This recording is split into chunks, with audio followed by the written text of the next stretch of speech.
Hello everyone, this is 6-Path Weeb. Welcome back to the channel.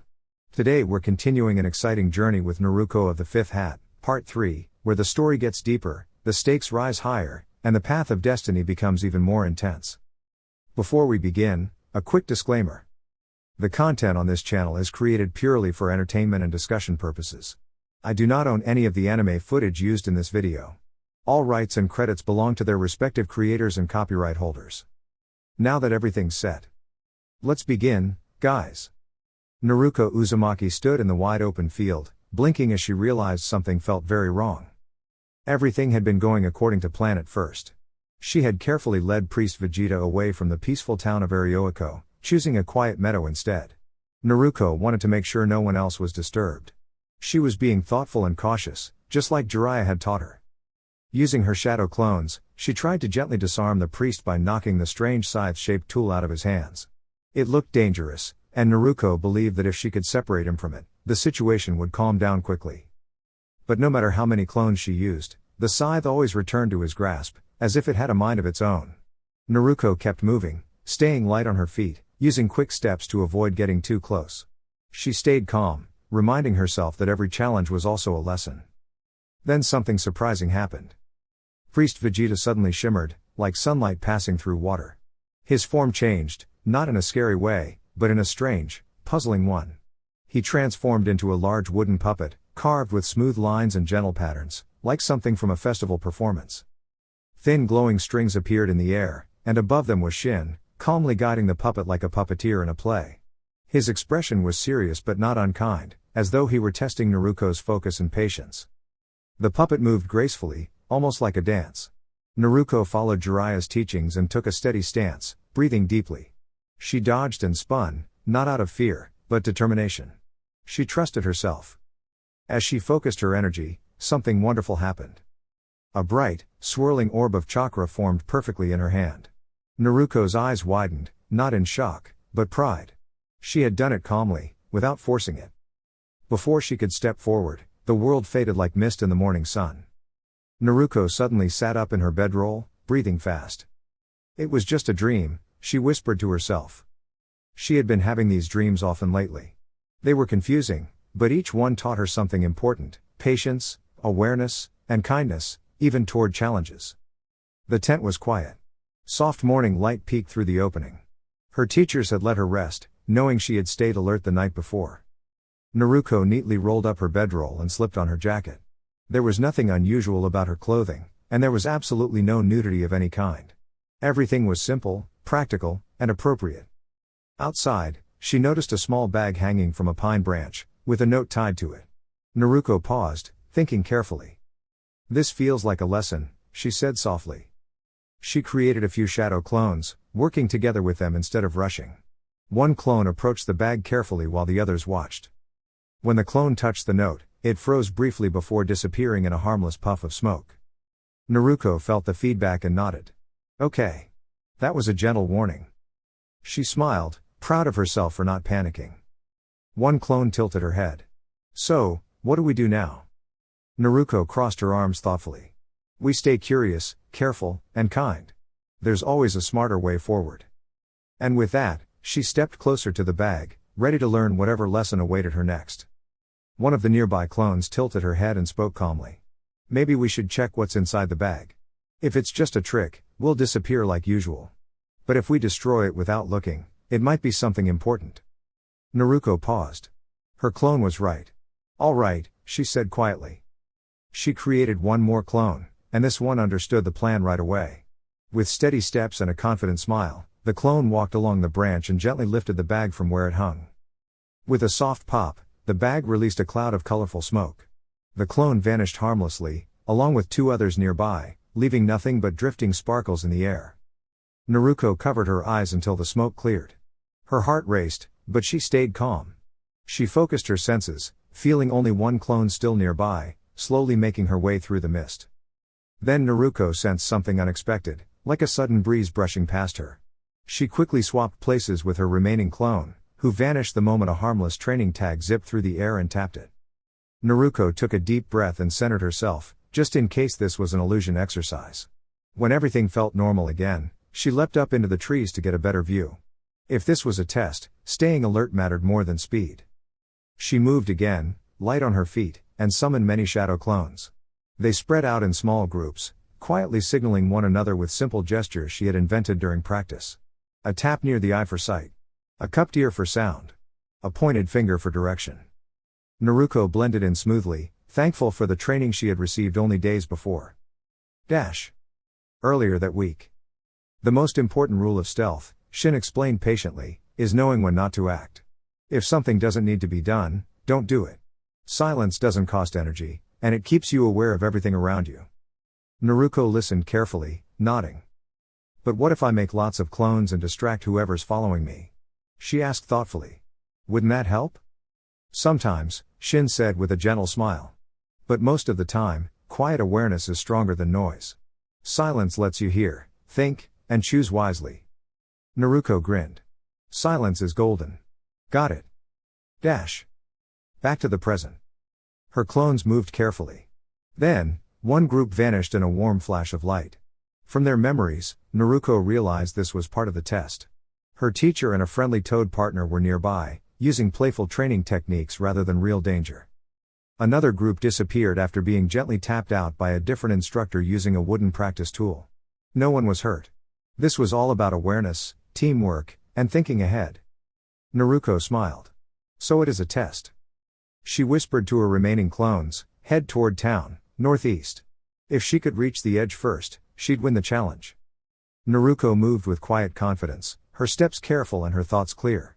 This wasn't about winning. It was about learning. Elsewhere in the village. In a peaceful office, 3 elderly leaders sat together, speaking in calm, serious tones. Their discussion focused on responsibility, trust, and the future of the village. They disagreed at times, but all shared the same goal, keeping everyone safe and helping the next generation grow wisely.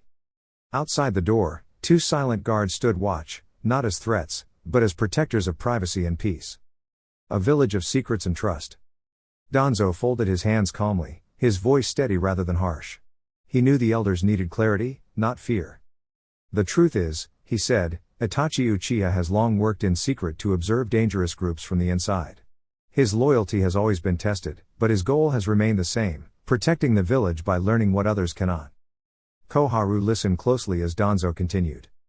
To maintain that balance, we allowed certain information to be shared carefully. Letting Shikamaru Nara understand part of the truth was not meant as a threat, but as a reminder that trust carries responsibility. When people know they are not alone in guarding a secret, they are more thoughtful with their choices. Homura frowned slightly. But what if Naruko chooses friendship over duty? Her bond with the Uchiha is strong. Danzo nodded. It is. And that is why she is so important. Naruko Uzumaki believes deeply in the village and in protecting others. She was raised with kindness and taught to value unity. If faced with a difficult choice, she would search for a path that saves everyone, not just herself. Koharu relaxed a little. And Itachi? He understands that the village stands together, Danzo replied. No single action can undo that. Trust, once shared wisely, becomes a shield. The room fell quiet, not from fear, but from reflection. The elders understood now. Leadership was not about control, but about guiding people to make the right choices on their own. Naruko's training day in the forest. Sunlight filtered through the trees as Naruko Uzumaki jogged into a wide forest clearing. She smiled with determination as several of her shadow copies appeared beside her, each one sharing her focus and enthusiasm.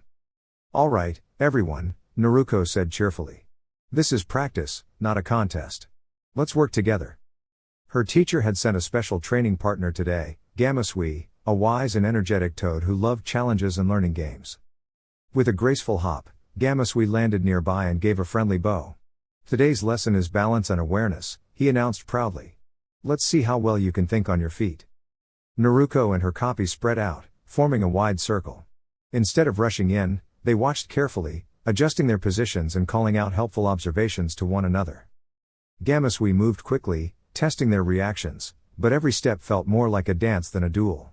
Naruko laughed as she dodged, spun, and adapted, remembering her teacher's lessons about posture and movement. Nice adjustment, Gamasui said approvingly as Naruko changed her stance. You're learning to respond instead of rushing. When one of Naruko's copies lost balance, it vanished in a puff of smoke, not from harm, but from exhaustion. Naruko nodded, learning from it rather than feeling discouraged. Finally, Gamasui clapped his webbed hands together. That's enough for today. You showed teamwork, patience, and creativity. Naruko wiped her brow and smiled brightly. Thanks. I still have a lot to learn, but I'll keep trying. That, Gamasui replied warmly, is what makes a great shinobi. Naruko tumbled through the air, spinning like a leaf caught in a playful breeze. Gamasui, the wise toad mentor, watched carefully as one of her shadow copies tried her best to twist away before lightly bumping into a tree trunk and disappearing in a soft puff of smoke. The small hill nearby hid where she landed, but the familiar cloud told Gamasui that one copy had finished her turn. 5 more Narukos were still smiling and ready. That was Naruko's way. She never gave up, even in practice. The moment the puff faded, the other copy sprang into action. 2 Narukos standing farther back clasped their hands together and focused carefully. In cheerful unison, they called out a warm, glowing technique they had practiced for days. 2 gentle, swirling orbs of orange light floated forward, bright like lanterns at dusk. They merged into a larger glow before softly fading away in front of Gamasui, lighting the clearing without harming a single leaf. Naruko had only learned this focus exercise recently, and she was very proud of it. The 2 Narukos closest to Gamasui peeked out from behind the trees, giggling and wondering where he had gone. Had he hopped away? Was he hiding? Before they could decide, Gamasui gently landed from a tree branch with a playful thump, tagging one copy on the shoulder. With a happy poof, she vanished, laughing. The remaining Narukos took turns darting in and out, treating the exercise like a friendly game of tag. When one grew tired, another jumped in, full of energy. Naruko's movements were quick and lively, her feet light, her balance strong, and her determination shining through every step. Gamasui matched her with steady patience, guiding rather than overpowering her. He noticed 2 Narukos perched safely in the trees, watching closely. They nodded to each other and tossed handfuls of soft leaf bundles that fluttered down like confetti. Gamasui hopped aside easily, chuckling as they landed near his feet. Naruko was clearly learning teamwork. As the game continued, Gamasui felt pleasantly tired. Naruko was improving faster than he expected. Still, he had one last teaching moment to share, a special movement that showed what focus and belief could do when combined. He closed his eyes, breathed deeply, and spoke calmly, "First gate, gate of opening." In the blink of an eye, he moved with surprising speed, gently tapping 2 Narukos on the shoulder one after the other. Both disappeared in soft clouds of smoke, their laughter echoing as they returned to Naruko herself. When the clearing finally grew quiet, Naruko stood alone, hands on her knees, breathing hard but smiling wide. She had learned something important today, not just about movement, but about patience, teamwork, and believing in herself. Gamasui nodded proudly. "That's enough for today, Naruko," he said kindly. "You did wonderfully."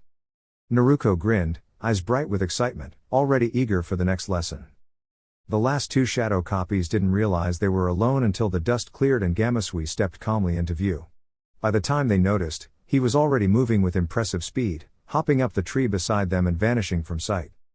The 2 copies blinked and looked at each other in confusion. "What just happened?" one asked. Before they could finish thinking, a sudden whoosh sent them gently soaring upward, as if caught in a strong gust of wind. They weren't hurt, just surprised. Moments later, Gamasui appeared behind them and held on securely so no one would fall the wrong way. As they reached the highest point in the air, Gamasui guided them back toward the ground in a smooth spinning motion, landing safely. With a proud grin, he called out the name of his special move, a dramatic flourish to end the game. With a soft poof, the 2 shadow copies vanished, their task complete. Gamasui nodded to himself, pleased. This had been his first time using the technique during training, and while it was flashy, it was all part of learning. Soon after, he headed home to rest, leaving the forest quiet and peaceful once more. Several hours later, Jiraiya and Shin were beginning to feel puzzled. They had spent the entire day tracking Naruko's shadow copies through fields, forests, and villages. One by one, the copies disappeared, until finally they realized something important. "There's only one Naruko left," Jiraiya said, counting on his fingers. "And she's hiding very well." Shin nodded thoughtfully. "She learned quickly. Perhaps better than expected." Jiraiya crossed his arms, listening to nearby chatter. This was meant to be training, but she turned it into a game of strategy. "I'll admit it, I'm impressed." Shin smiled faintly. Then she passed. Jiraiya chuckled. With flying colors. Just then, Shin's attention shifted. Jiraiya followed his gaze and spotted a ramen stand nearby. Sitting on a stool was a familiar figure in an orange outfit, happily enjoying her meal. They approached quietly. Naruko turned around with a bright, confident grin. Took you long enough. Jiraiya sighed. Finish your ramen, kid. We're heading back to camp. Naruko nodded cheerfully. Sure. But before we go, could you cover the bill? Jiraiya raised an eyebrow. Why? Naruko lifted a small frog-shaped wallet. Because this money isn't real. She slurped the last of her noodles, set the bowl down, and smiled. Shadow copies don't make real money. There was a pause. Then, poof. The seat was empty. The ramen cook folded his arms. Jiraiya looked up at the sky and shouted, Naruko. Dash. Back at the campsite, the real Naruko laughed softly as memories from her last shadow copy returned. She had figured out the trick early and slipped away while everyone was distracted. It felt good, not just to be clever, but to grow. She picked up a small rubber ball and focused carefully, guiding her chakra with patience and control. The energy swirled gently, steady and calm. She breathed, concentrating past her worries and doubts. The ball popped lightly. Naruko smiled. Another step forward. She glanced at the scroll beside her, wondering what she would do once she mastered the technique fully, not to show off, but to protect, to help, and to believe in herself. Dash. Elsewhere, Hyuga stood quietly, deep in thought. He loved his daughters deeply, especially Hinata, who was kind, gentle, and strong in her own way. Though she struggled to meet expectations, she never gave up, and that perseverance filled him with pride. Still, he hesitated. He knew that his next decision would affect their relationship forever. And because he cared, because he truly loved his daughter, he paused, choosing to think carefully, hoping to find a path that honored both duty and compassion. It was for the good of the village. Hyuga reminded himself of this as he gazed out the window of his office, watching the sunlight settle gently over Konoha's rooftops. Leadership often meant making choices that felt heavy, even when they were guided by hope rather than fear. Some people in the village, like Danzo, believed strength came from control and strict plans. Hyuga did not share those views.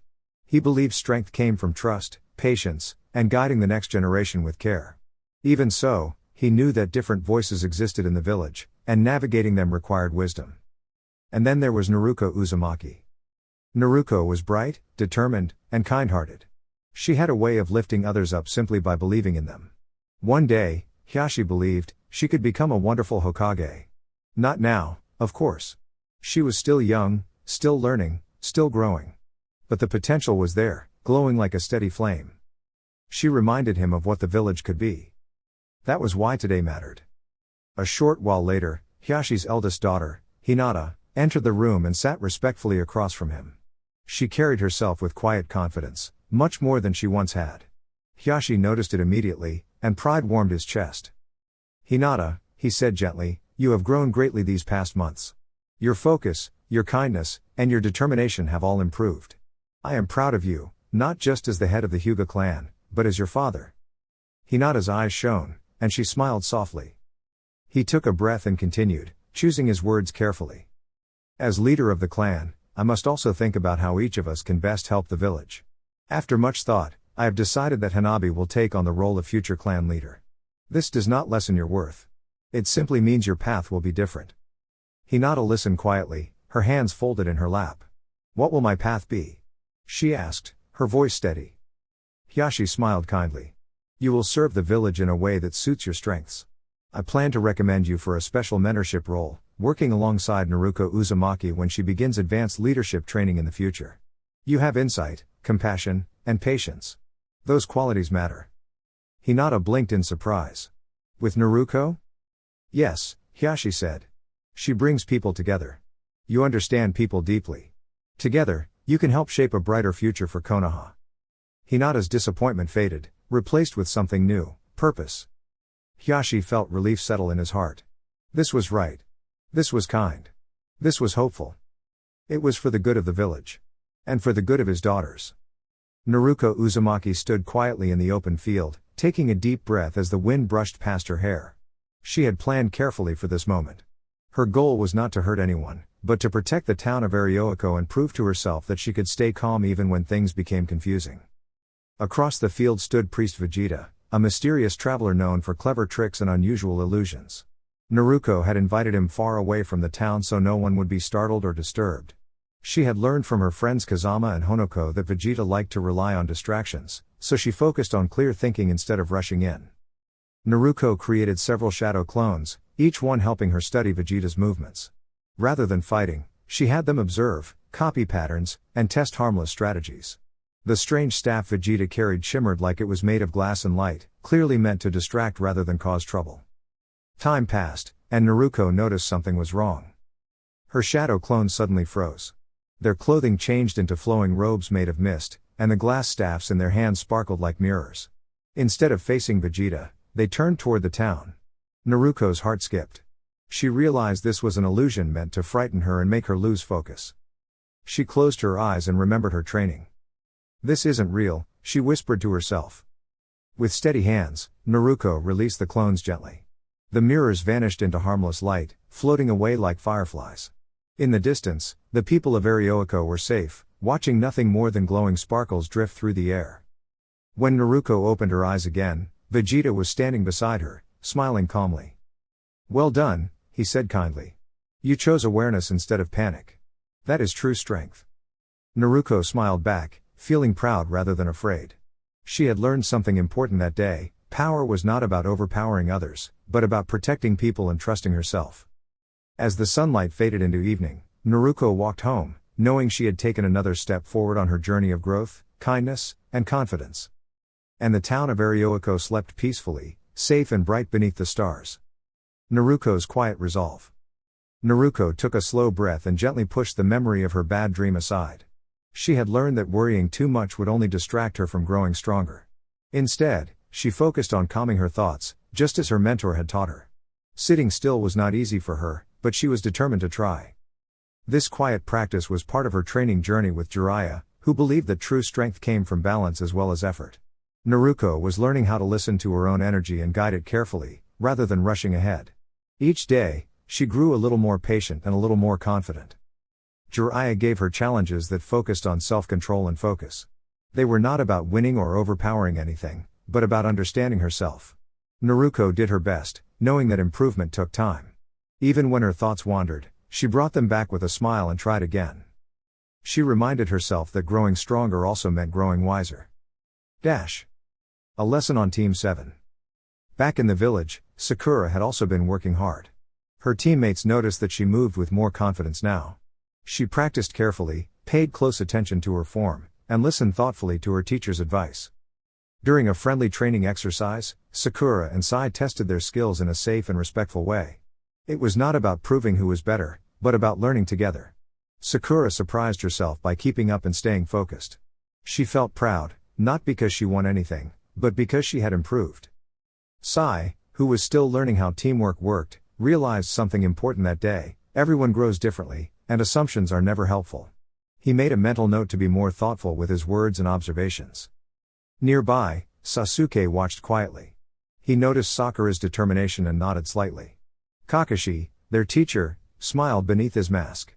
Seeing his students grow through effort and cooperation made him proud. Growth without harm. The training ended peacefully, with everyone tired but satisfied. Sakura stretched and laughed lightly, happy with how far she had come. Sai offered a polite apology for earlier misunderstandings, and Sakura accepted it with a calm nod. The lesson of the day was clear.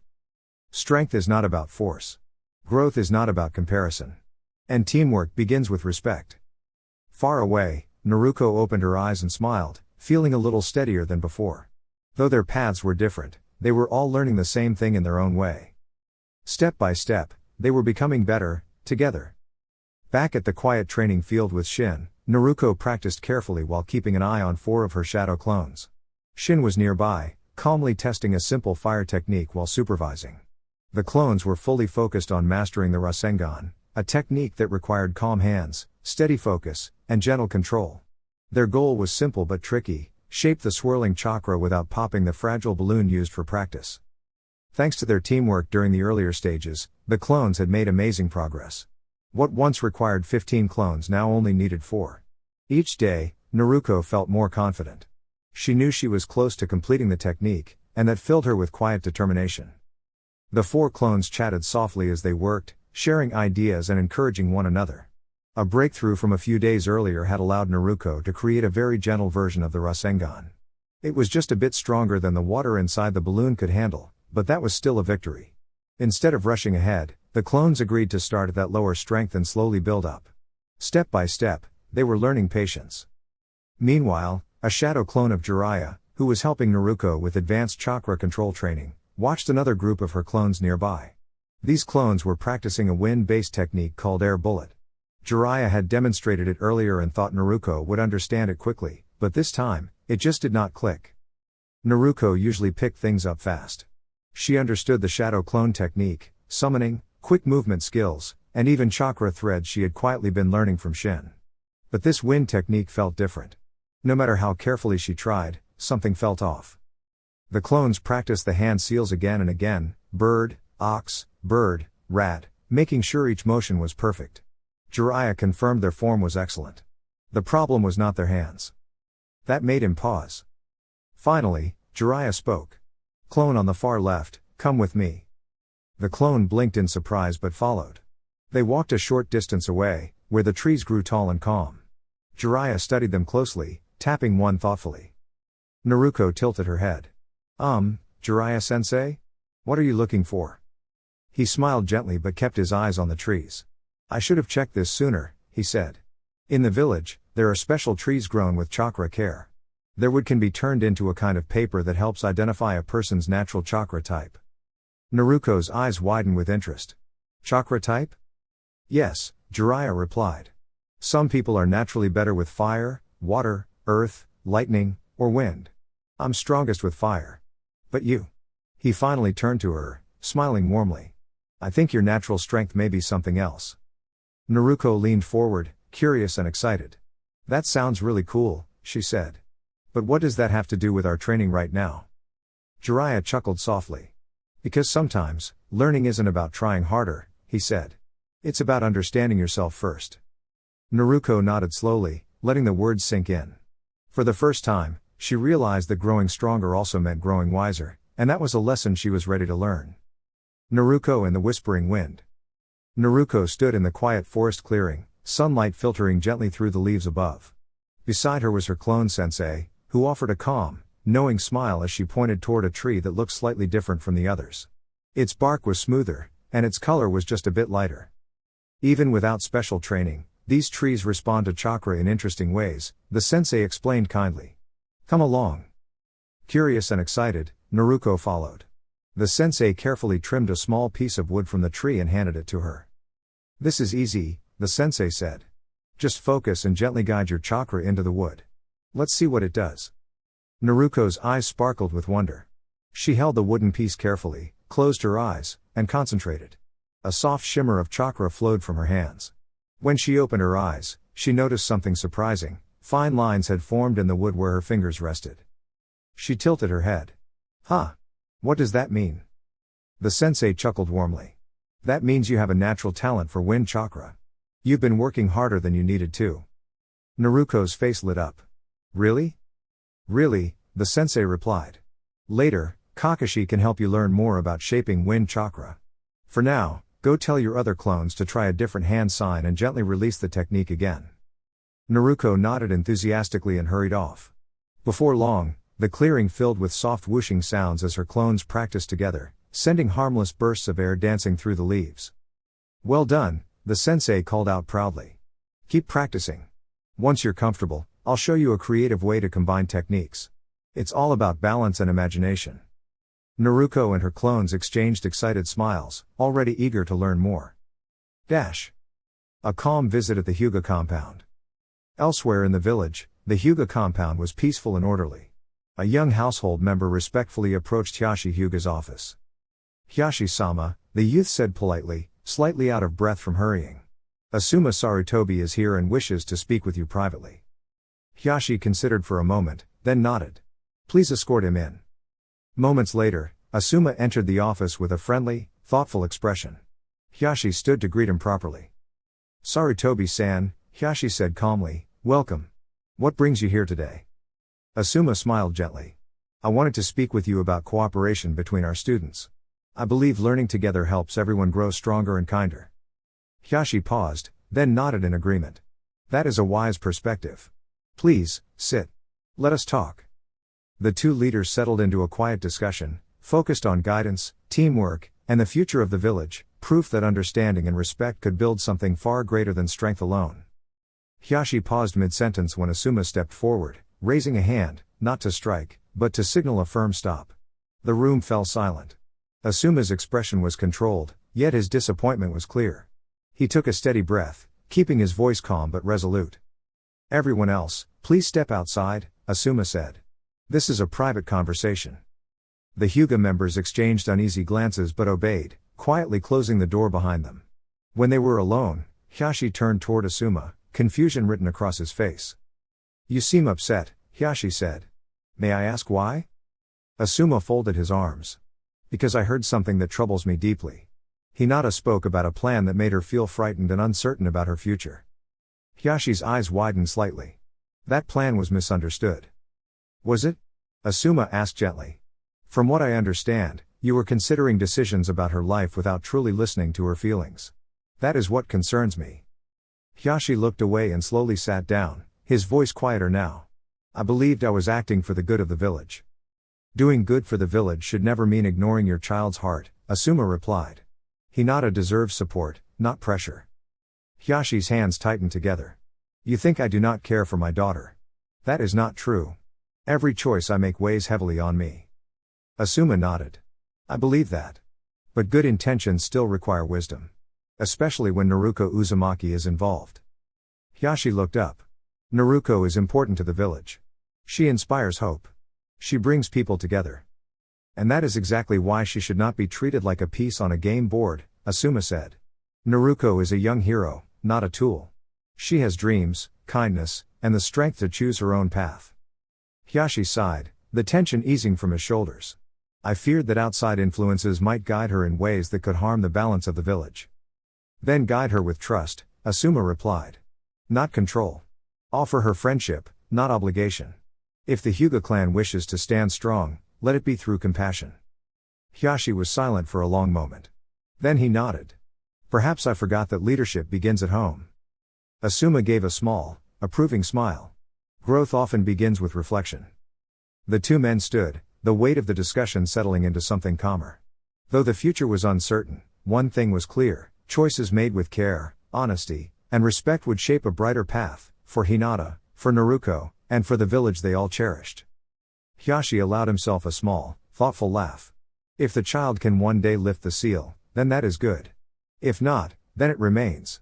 I accepted long ago that some matters are larger than my own hands.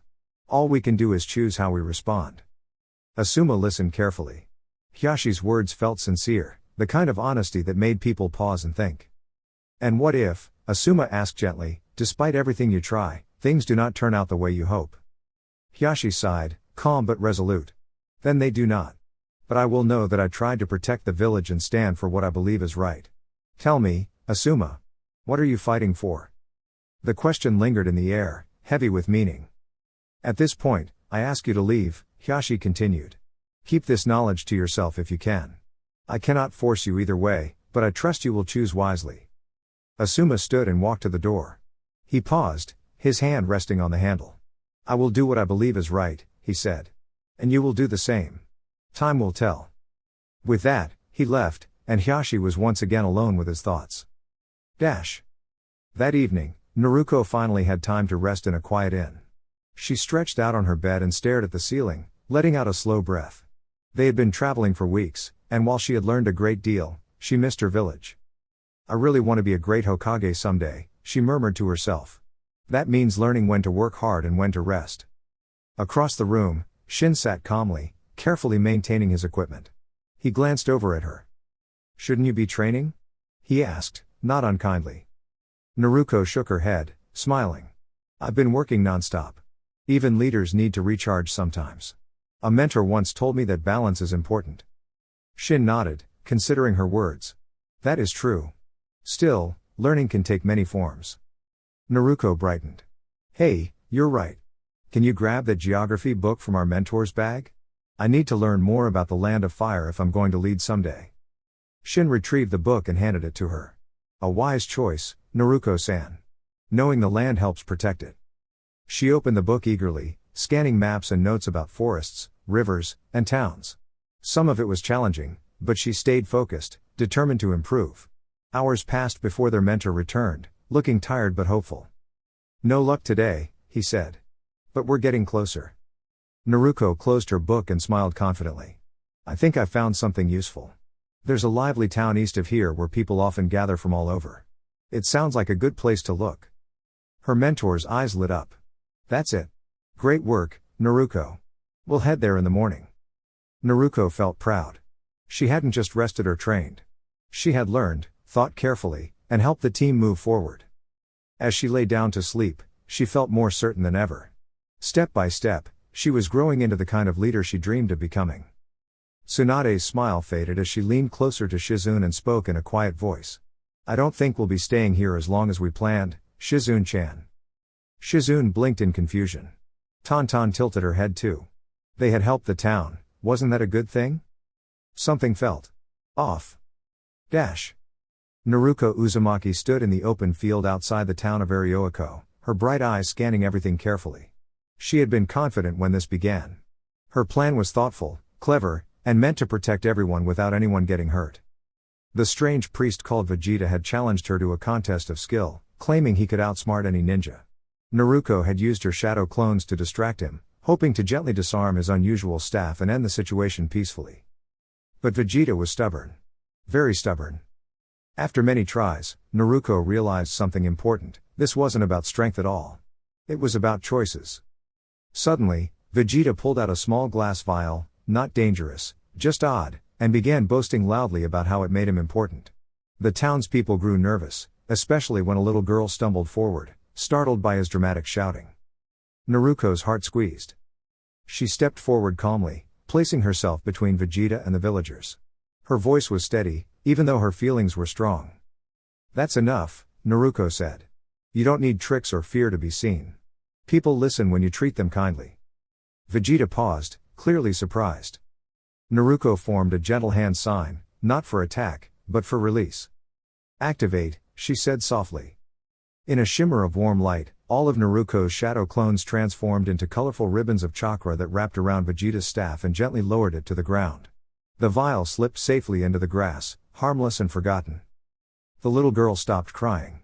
The crowd relaxed. Vegeta blinked, suddenly realizing he wasn't trapped or hurt, just surrounded by calm.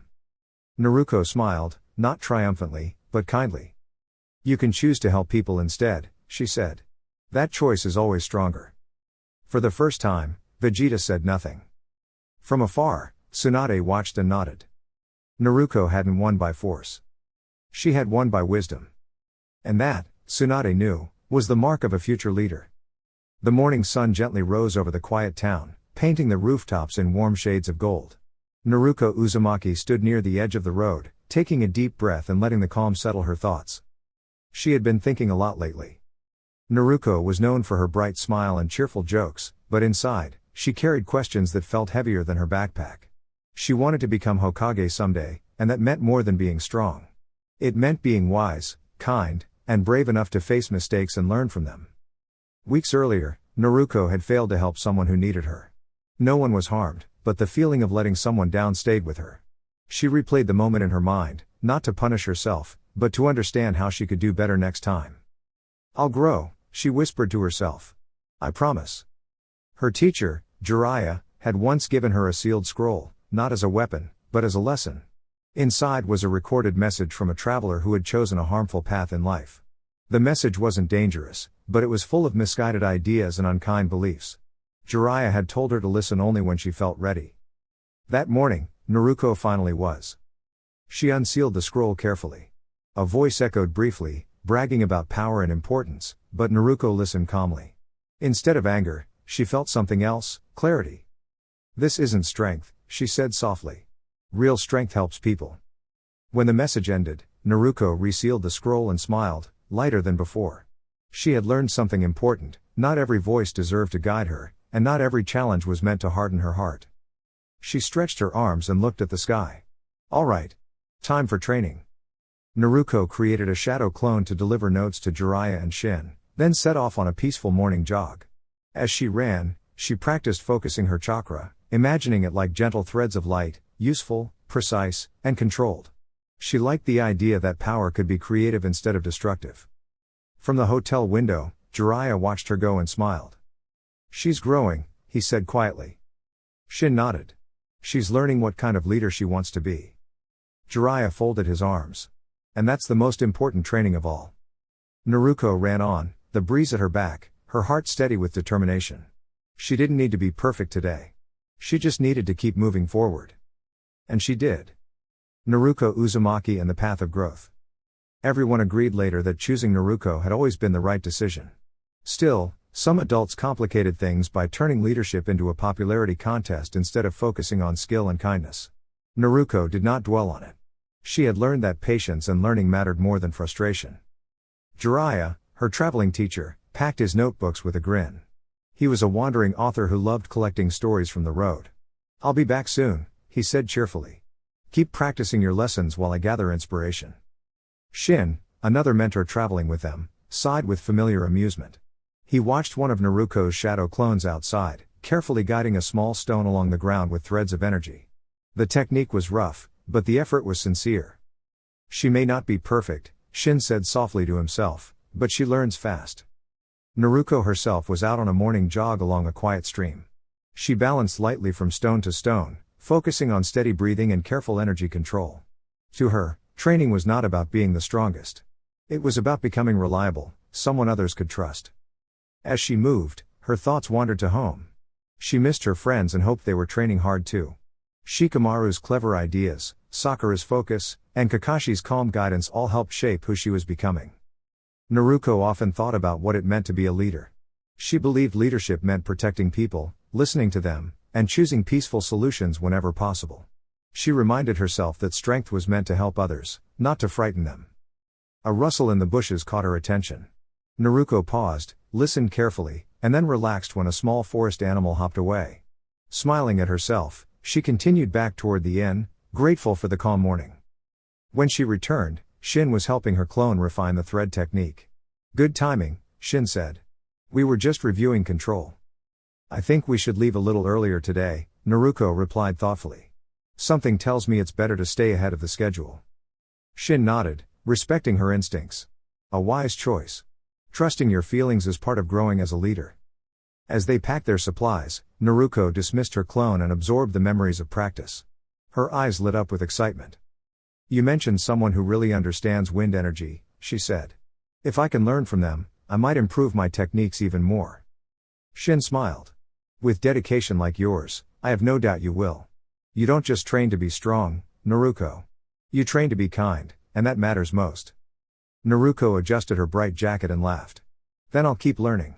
One step at a time. And with that, she stepped forward on her journey, curious, hopeful, and ready to grow into the kind of leader the world needed. Naruko nodded, opening the door to the room they had reached. That seems like a good idea. 2 problems solved at once, right? Shin agreed, pleased to be helping and learning from her. Together, they began packing and tidying the room. As they worked, Naruko's thoughts drifted to her clone, and she let out a small giggle. Shin raised an eyebrow. What's funny, Naruko-san? He asked. Oh, nothing serious, Naruko replied with a smile. My clone ended up playing a little prank on the spa owner. It was silly, but it cheered me up. Shin chuckled and handed her a book. Well, then. Jiraiya-sensei said you should continue reading this. I'll finish up the cleaning and packing. Naruko groaned just a little, but she took the book and sat on the bed, flipping it open. Shin nodded to himself, satisfied, as he finished tidying the room just before Jiraiya arrived. With a dramatic grunt, the toad Sanin entered. Why do kids always mess up the best plans? He complained aloud. Naruko didn't even look up from her book. Maybe the world just likes surprises, she said. Jiraiya's frown softened when he realized she wasn't upset. Good, at least you're reading, Jiraiya said with a sigh. But put the book away for now. We need to move quickly if we want to get there before noon. Why noon? Shin asked curiously. 2 reasons, Jiraiya explained. 1. It's easier to search in daylight. And 2. Well, there's a special meal at a restaurant I know. It's a treat I want you to see, really appreciate, how food can be fun and special. Naruko rolled her eyes, smiling. Of course, Jiraiya-sensei has to make everything an adventure. She tucked the book into her bag. Exactly, Jiraiya said, clapping his hands. Life's about noticing the little joys, Naruko. Food, friends, new experiences, they all make the journey exciting. Naruko chuckled to herself. While she didn't always agree with her sensei's dramatic ideas, she liked how he always tried to find joy in everything. Soon, they were leaping through the trees toward Tanzaku quarters, the city ahead sparkling in the morning sunlight. Meanwhile, not too far away, two cloaked figures watched the city quietly. Are you sure this plan will work? The younger boy asked nervously. Patience, Kabuto, the taller one said calmly. We will find what we're looking for. But rushing won't help. Every move must be measured and careful. Kabuto nodded, still uneasy. The taller figure, Orochimaru, smiled faintly, confident that their plan would eventually succeed. Back on the journey, Naruko and her companions switched from tree jumping to the main path as Tanzaku grew closer. Jiraiya gave instructions as they walked. Here's the plan. First, we'll secure a place to stay. Then we'll split up and explore the city carefully. Use your wits, pay attention, and record any clues. After sunset, we regroup for dinner and share what we've learned. Understand? Shin nodded, and Naruko quietly absorbed every word. She was used to action and adventure, but she also knew that clever thinking and planning were just as important. When they arrived in front of the restaurant, Naruko paused. The name Ice Fire sounded funny, but she didn't say anything. Instead, she focused on following Jiraiya's plan. All right, let's get to the motel and prepare, Jiraiya said. No running around today, books, observation, and manners are the name of the game. Yeah, Naruko muttered playfully. I heard you, sensei. She turned to Shin. Let's get moving. We've got a big city to explore. As they walked, Naruko peeked into her book now and then, learning facts about Tanzaku. She was thinking about who could help them once they split up in the city. Sakura came to mind, but Naruko shook her head. Someone kind, smart, and observant. Maybe Hinata or Shikamaru. Yes, Hinata would be perfect, quiet, clever, and kind-hearted. Naruko smiled to herself.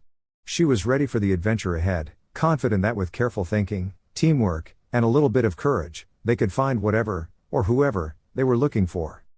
Shino Aburame was never one to show his feelings openly.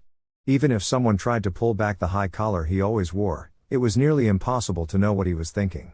At the moment, his mind was heavy with worry, wondering why the world seemed so determined to make things hard for the people he cared about. His mother was still in the clan hospital, recovering after losing nearly half of her Kikaiku during a difficult mission. His own team was scattered and stressed. Their sensei had been unconscious for weeks after a harrowing encounter, leaving Shino and his friends to manage on their own. His best friend, Kiba, had become unusually nervous after recent events, and even Kiba's older sister, Hana, seemed upset with certain village elders for reasons Shino couldn't quite understand. But the heaviest concern weighed on his best friend, Hinata Hyuga. She always tried to appear strong, polite, and graceful, but Shino could see cracks in her calm exterior. The most obvious sign was her eyes, red and tired from crying, though she stubbornly denied anything was wrong. Shino considered what might be troubling her. Only two possibilities made sense to him. The first was the dreaded idea of being sealed by her clan, a fate Hinata would absolutely resent. But this seemed unlikely, given the timing and the absence of the Hokage. The second possibility was that she was being arranged into a betrothal. Shino knew Hinata secretly admired Naruko Uzumaki, the bright and determined girl in their class who had a way of inspiring everyone around her. If this betrothal was happening, it would explain Hinata's quiet sadness and her careful effort to hide it.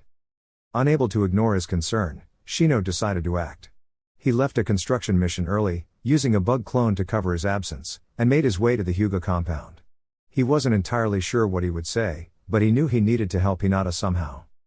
Just as he approached the compound, a familiar figure stepped out from the shadows. Asuma Sarutobi, a tall and relaxed jounin with a calm presence, greeted him. Shino-san, Asuma said, taking in the tension in the boy's posture, I know something's up. Before you storm in, how about you tell me what's going on? Shino froze for a moment. You know? He asked, surprised. If I'm thinking correctly, yes, Asuma replied with a faint smile. And I might even know a bit more than you, I already spoke with Hiyashi-san about it. Shino's mind worked quickly, weighing his options. Logic told him it would be wise to listen. Then I will follow your guidance, Asuma-sensei, he said. Asuma led him to a quieter part of the village, to a small home belonging to the Sarutobi clan. Inside, they passed through a subtle seal array that silenced their conversation, a precaution Asuma had set up. Once inside, he looked at Shino with steady eyes. You believe Hinata has been promised to someone, correct? Yes, Shino answered plainly. All evidence points to that conclusion. And what did you plan to say to Hiyashi Hyuga? Asuma asked, curious. I would have asked why he would force such a decision on Hinata, Shino said, his voice measured.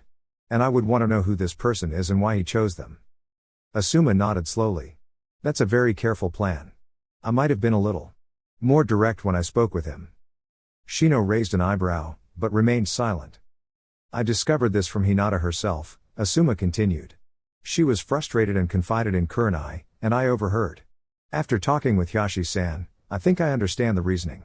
It's political, a plan to gain influence within the village, and unfortunately, Hinata is caught in the middle. He expects her to accept, or else she faces a seal. Shino's expression darkened. That's unfair, he muttered. Asuma gave him a small nod of understanding. Yes. But the good news is, the person they have in mind isn't a bad person. At least, by all accounts, they're kind, capable, and would treat Hinata well. That's something, isn't it? Shino paused, thinking carefully. By any chance, is this person Naruko Uzumaki? Asuma's eyes widened slightly. The Uzumaki girl? What makes you think that? She is of the right age, connected through her sensei's and village relations, and she has a kind and determined character. More importantly, Hinata admires her greatly, Shino explained, his voice calm but firm. Asuma smiled faintly. So you're hoping it's Naruko? I see. That would at least make this complicated situation a little brighter. Yes, Shino admitted. Of all possible choices, she is the one I hope can bring Hinata happiness. Asuma's expression softened. Well, then, it seems you care about your friend very deeply. Let's see what we can do to make sure she's not burdened by all this. Shino felt a small weight lift from his shoulders. For the first time in days, he felt like there was a way to protect Hinata, and maybe even let her happiness shine. Naruko dashed through the bustling streets of the Hidden Leaf Village, her bright orange ninja outfit practically glowing in the morning sun. Her blonde hair bounced with every step, and her blue eyes sparkled with determination. Today, she had a mission unlike any other, not a dangerous mission, just a very tricky one, finding her missing teammate who had gone off on their own adventure. She stopped in front of the Sarutobi compound and checked the note she had left behind. Meet me tomorrow at 7 a.m. at the front gate. We need to figure this out. Naruko sighed. She didn't like leaving things unresolved. She was always the kind of ninja who wanted to fix problems right away, but sometimes patience was the best strategy. Meanwhile, her friend Shino was adjusting his shoes, nodding politely. I will see you at 7 tomorrow morning, he said. Thank you for having me over. Have a good day. With that, he left, leaving Naruko to plan. She leaned on the gate, thinking. This is going to be tricky. But I know we can handle it. Later that day, Naruko met up with her two quirky companions, Shin and Jiraiya. They were on their own little side adventure in the city, trying to follow clues about someone they were looking for. Naruko's team always had a knack for finding unusual situations, and today was no exception. Their first stop was a colorful, family-friendly restaurant called Ice Fire. The restaurant was known for its creative sushi displays, with vegetables, rice, and fish arranged in amazing shapes, like flowers, animals, and other fun designs. Naruko loved sushi, but what she really loved was the artistry. The team walked into a private dining room where the sushi display was the centerpiece of the table. Wow, Naruko exclaimed. Look at this. It's like a sushi garden.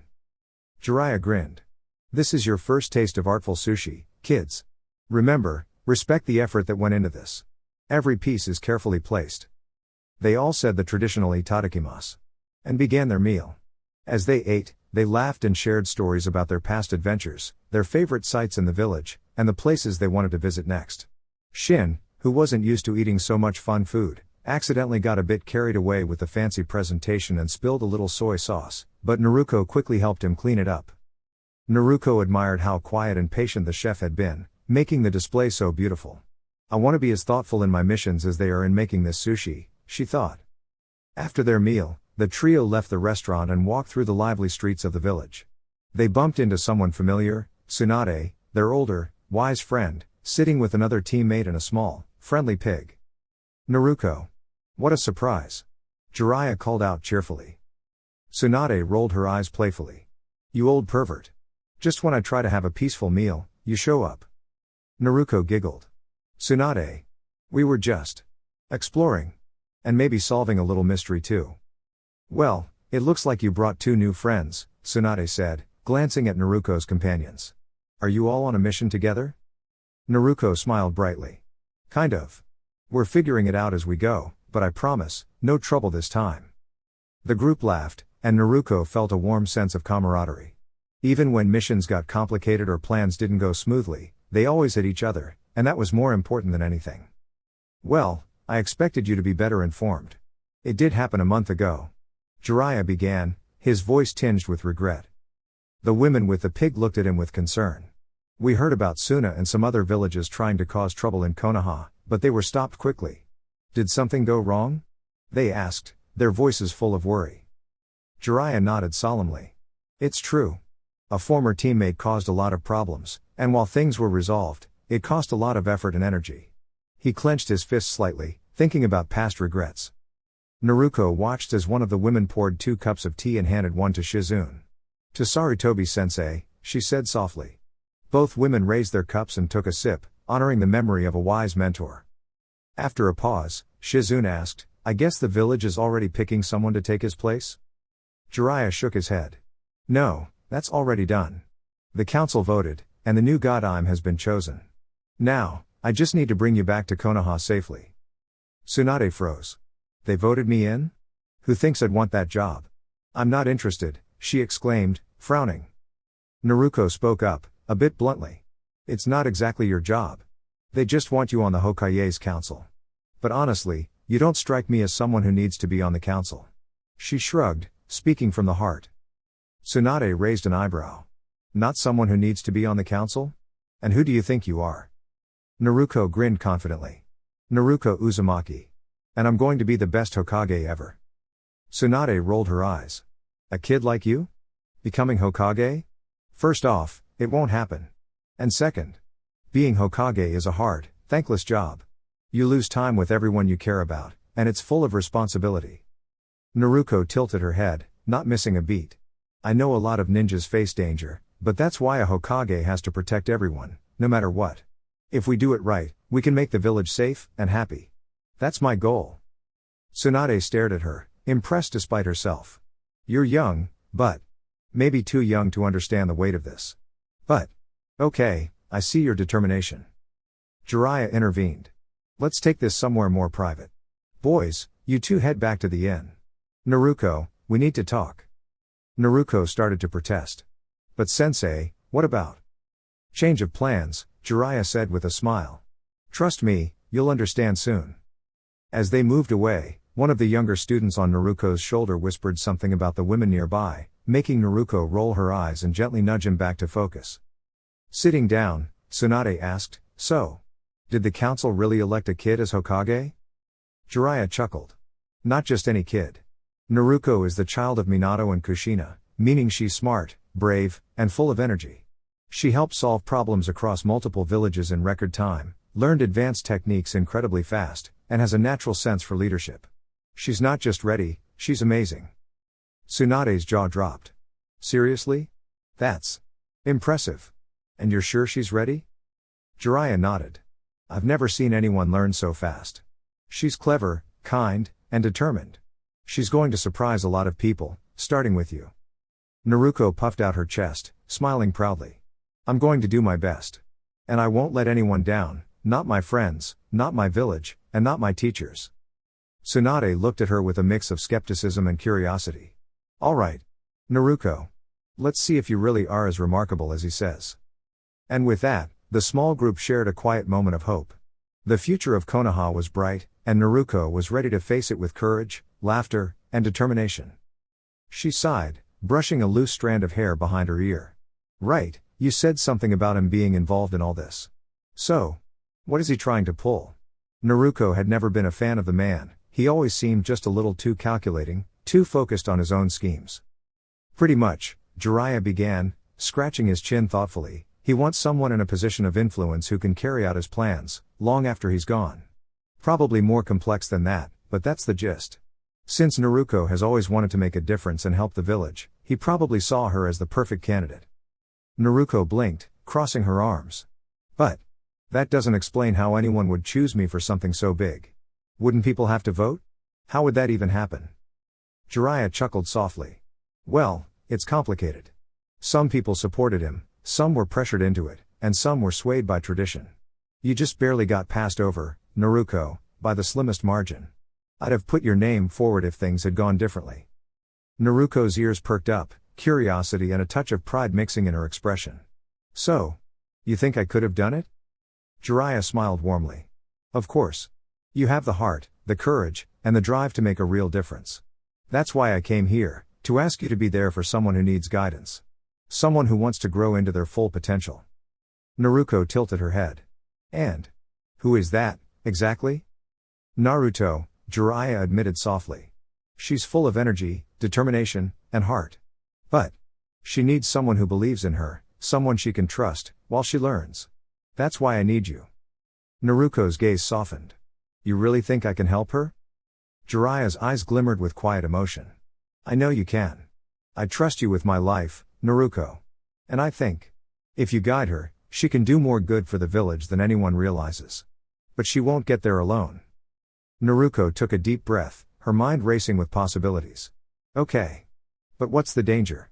I need to know what I'm signing up for. Jiraiya's expression grew serious. There are people. Groups who want to challenge her in ways that could shake her confidence, test her resolve. She won't face this alone if you're there. And I believe she'll grow stronger with your guidance.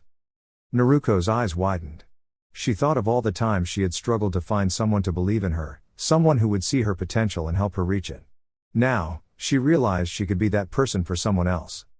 Shizun's voice broke the silence. Naruko. This is a huge responsibility. Are you ready for it? Naruko smiled, standing a little taller. I don't know if I'm ready. But I do know I can't walk away. If she's going to grow, I need to be there. I'll figure it out as I go. Jiraiya nodded, relief washing over him. That's all I could hope for. She's lucky to have someone like you by her side. Naruko gripped the edge of the table, determination shining in her eyes. Then we'll do this together. Step by step.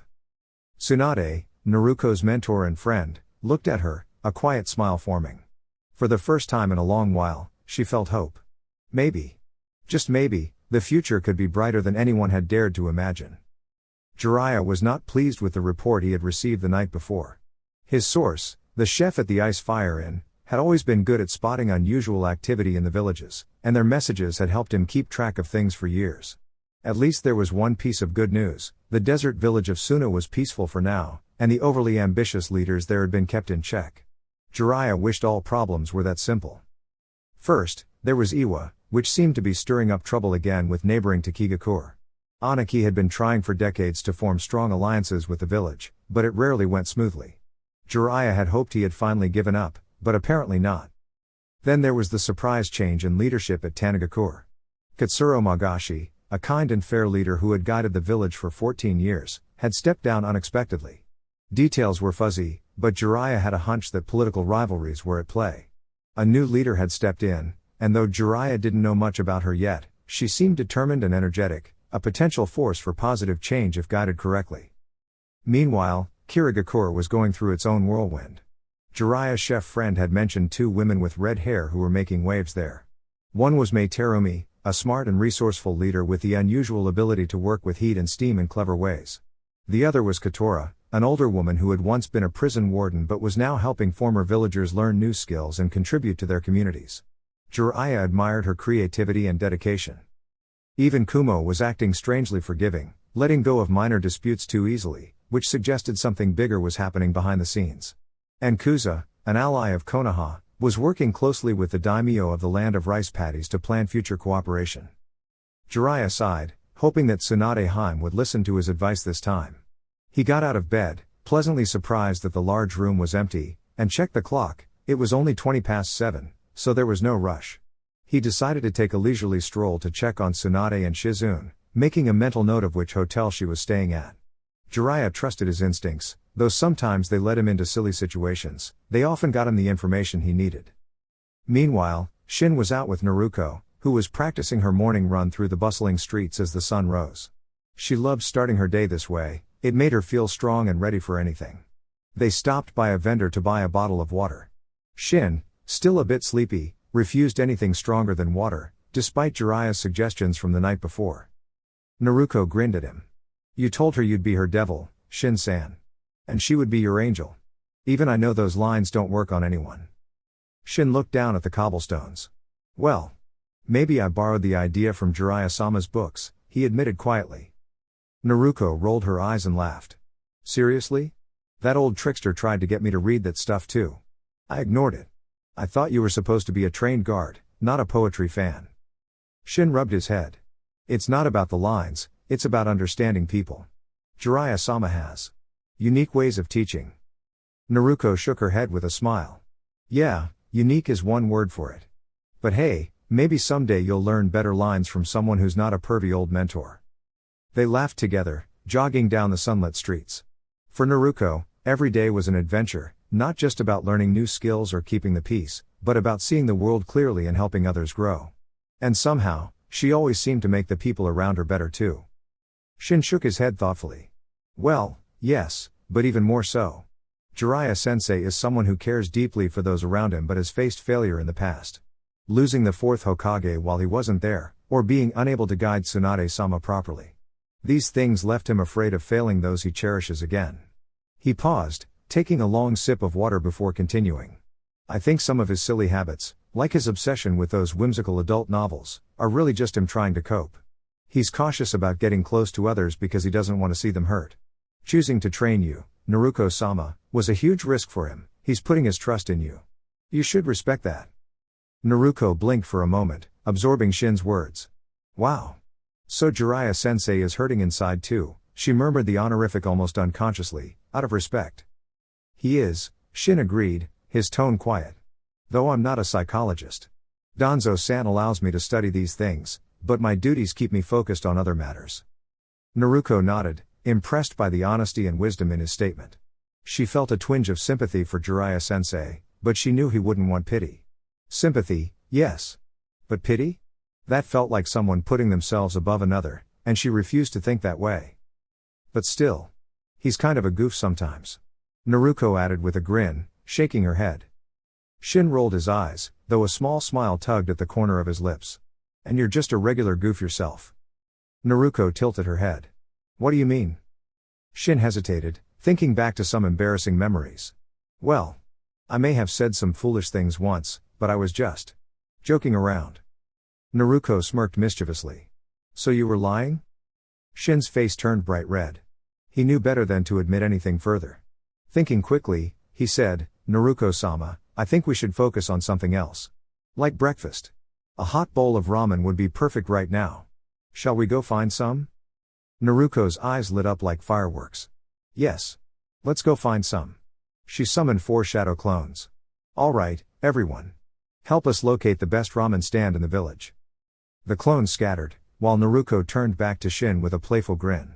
By the way, do you really think Shizune-san is so amazing? Shin groaned quietly. She was relentless. Meanwhile, Hinata Hyuga had a lot on her mind. She was trying to keep up appearances, staying calm and polite as always, but inside, her emotions swirled like a storm. Sometimes she felt anger at her father for arranging things in ways she didn't understand. Other times, sadness swept over her, she wished she had more control over her own life. Her thoughts often turned to Naruko. She admired the young shinobi's determination, bravery, and never give up spirit. Seeing Naruko face challenges head-on inspired Hinata, though a pang of worry for her friend's safety always lingered. Determined to find answers, Hinata used her Byakugan to track a familiar pair of chakra signatures. She leapt from rooftop to rooftop, moving swiftly to intercept them. When she arrived, she spotted a surprising sight. On one side was Kakashi-sensei, running casually as always. On the other, Might Guy was energetically jogging beside a determined young shinobi in green and orange, Naruko. And between them, Sakura Haruno raced with all her might, keeping pace with Guy's spirited instructions. Hinata froze in astonishment. She? Naruko? Running like that? Kakashi glanced over and greeted her politely. Hello, Hinata-sama. Quite the sight, isn't it? Hinata nodded, still stunned. But why is she wearing that outfit? Kakashi smiled gently. Ah, that's one of Guy-sensei's special training uniforms. It's meant to encourage focus, energy, and teamwork. Hinata's gaze wandered back to Naruko, who was now sprinting and leaping with perfect precision, keeping up with Guy's energetic instructions and Sakura's determination. Naruko's determination and cheerful grit shone brighter than ever, even in the unusual attire. Flashback to why Naruko was in the outfit. Yes. I can do this. Naruko cheered as she finished a training routine with Guy-sensei. I'm stronger now. Guy grinned widely. You are youthful and energetic, just as expected. But remember, true strength comes not only from muscles but also from teamwork. Sakura crossed her arms, pouting. I want to get stronger too. I can't let Sai outshine me. Kakashi stepped in calmly. Sakura-chan, your efforts are important, but so is working together with your teammates. Respecting each other makes everyone stronger. Guy nodded enthusiastically. Exactly. And wearing the uniform shows your dedication. It's a symbol of focus and heart, not just clothing. Sakura hesitated, then took the uniform from Kakashi and put it on. All right. I'll do it. Flashback ends. Sakura-chan is doing what is best for Sakura-chan, and let's leave it at that. Kakashi finally told Hinata, who wasn't sure what to make of that. Okay, Hinata eventually responded. There was little else to say on the matter. However, she reminded herself why she had sought out Kakashi in the first place. So, Hatake-sama, I was looking for you. I hoped you could help me with my problem. Kakashi raised an eyebrow. Well, I'll help as best as I can. He hadn't expected the Hyuga heiress to come to him for advice. Hinata took a moment to choose her words carefully. A lot of civilians don't like Naruko-chan, even before she became known for her pranks. They talk behind her back and say mean things. Do you have any idea why? Kakashi blinked, surprised that she had been observing Naruko so closely. Well, he said slowly, buying himself time to think. What do you think? The Bjuu, the KQB, Hinata said quickly. People call it a demon, a fox, a monster. I think it has to do with the QB, since it is all those things. And Naruko-chan's birthday is the same day as the attack. She scrunched up her face.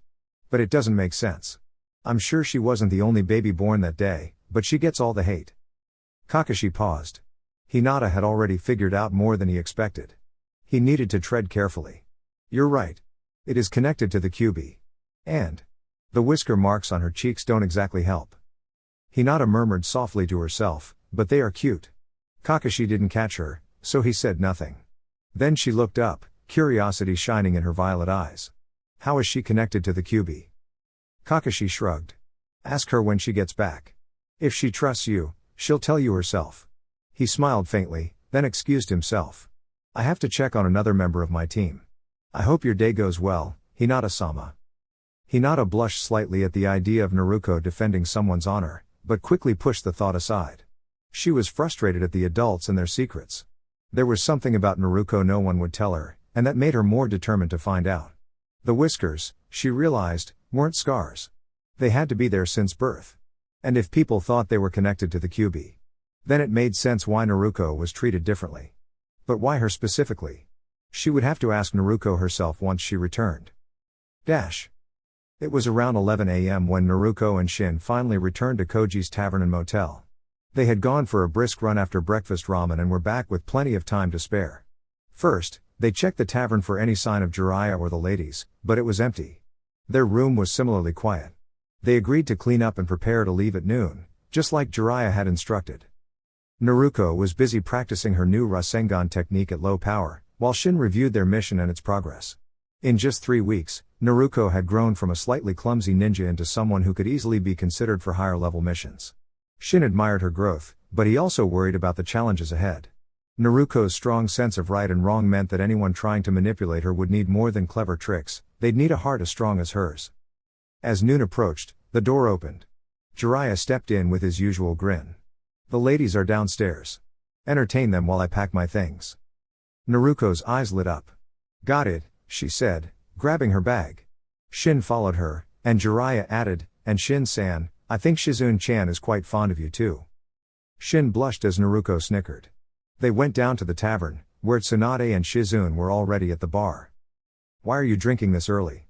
Naruko exclaimed, frowning. I don't want to have to carry anyone back to Konoha. Tsunade rolled her eyes. Brat, it's never too early for sake. And I'm not the white-haired kid flirting with Shizune-chan, I can handle it just fine. Naruko crossed her arms, unimpressed. Well, I still think you should stop before you spill something or make a mess. Shizune quickly shook her head. Please, Uzumaki-sama, don't antagonize Tsunade-sama. She's strong, and... Tsunade interrupted, smirking. The reasonable thing would have been leaving town after that idiot story.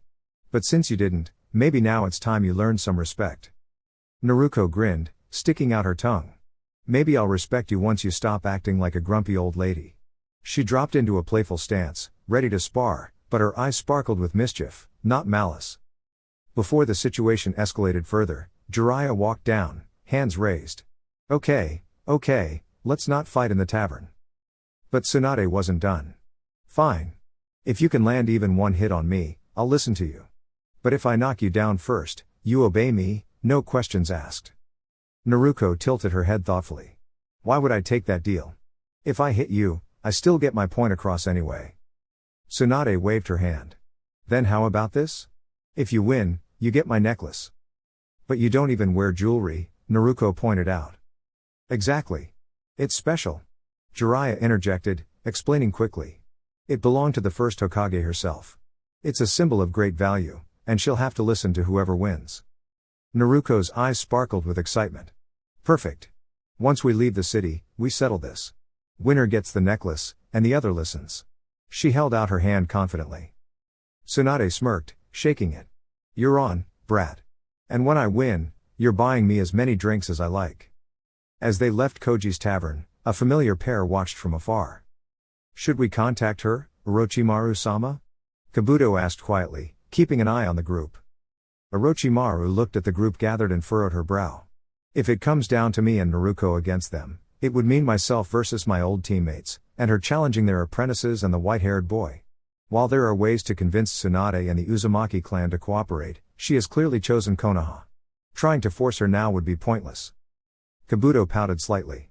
That's disappointing. I was curious to see if Naruko had grown into a real challenge, or if she was still, well, a mischievous child. Orochimaru's eyes gleamed with thought. We need a new approach to restore my arms, it seems. Kabuto sighed. Our experiments have made little progress. Regeneration magic is tricky, and transferring powers hasn't worked. It seems the third's protective charm is stronger than expected. Orochimaru's lips curved in a sly smile. If only I could retrieve what was lost. Wait. The Uzumaki Temple. Kabuto blinked. Uzumaki Temple? I thought Uzumaki was just a family name. No, Orochimaru said, excitement in her voice. The Uzumaki clan once thrived alongside the Senju. They built a temple in Konoha with mysterious masks. One of these masks is said to connect to Kami's realm itself. With it, we could restore what was lost. Kabuto's eyes widened. You mean, you could recover your arms? Orochimaru nodded. And with the wisdom of the past heroes sealed inside, Konoha might be in for quite the surprise. Come, Kabuto, we have plans to make. With a swirl of leaves, the two disappeared. Later, outside the Tanzaku quarters, Tsunade and Naruko faced each other across a wide, sunlit field. Shizune and Jiraiya hovered nearby, worried and slightly exasperated that they couldn't step in to help or persuade their charges. Tsunade crossed her arms. Come on, kid. You've got something to prove. Are you going to show me what you've learned, or just stand there? Naruko grinned, hands clasped together. I'll show you. Shadow Clone Jutsu. In a flash, a dozen clones appeared, bouncing into playful formations around the slug Sanin. Tsunade looked unimpressed. Clones are cute tricks, but they won't fool me. Naruko giggled. She sent the clones weaving and spinning, testing Tsunade's reactions. The older ninja moved with grace and agility, stepping aside, guiding the clones gently away rather than striking them. Rocks and leaves danced from her movements, showing her power without harm. Naruko's eyes sparkled with determination. Okay, Let's see how fast you really are. She and her remaining clones darted forward in synchronized, playful patterns, almost like a ninja ballet. Tsunade met her steps, matching speed with poise. Naruko tried a clever trick. Two of her clones pretended to attack from opposite sides while the real Naruko pretended to charge straight at Tsunade. But Tsunade was ready. She lightly tapped the ground near the clones, causing a harmless puff of dust that made them stumble back. Naruko laughed. "You're amazing. Kid, don't get cocky," Tsunade said, smiling. "Keep your wits about you." Naruko's grin widened. She concentrated, swirling a small sphere of blue energy between her hands. "Rasengan!" she called out, charging gently toward Tsunade. The older ninja's eyes widened slightly. She hadn't expected Naruko to combine her speed and skill so cleverly. Naruko dodged, feigning to one side while another clone cast a small burst of wind magic to create a playful distraction. Tsunade laughed at the clever teamwork. "You've really grown, Naruko." The two circled each other, exchanging harmless, playful jabs and movements. Leaves twirled, dust rose, and both were clearly enjoying the challenge. Naruko's Rasengan swirled near her hands again, now accompanied by a delicate wind jutsu that made it float like a sparkling orb. She was learning to combine speed, cleverness, and strategy, no harm, just skill. Tsunade nodded in admiration. "You've got talent, Naruko. Keep focusing, and you'll be unstoppable, but remember, it's not about strength. It's about heart and clever thinking." Naruko beamed. "I'll remember. And I'll get even better." The spar continued across the field, a joyful dance of skill, strategy, and friendship, leaving everyone watching amazed at how much Naruko had grown. Everyone but Shin was amazed at this, as it was an original and clever twist for the move. Naruko quickly turned to the original. "How in the world did your clone do that?" Naruko gave a sly smirk. "Whoever said it was a clone?" In a puff of smoke, a new Naruko appeared, completely unscathed. Tsunade's eyes widened. She had been tricked by a simple transformation aided by distance. She didn't have much time, as the other Naruko charged and swung her jutsu toward Tsunade. Rasengan hammer.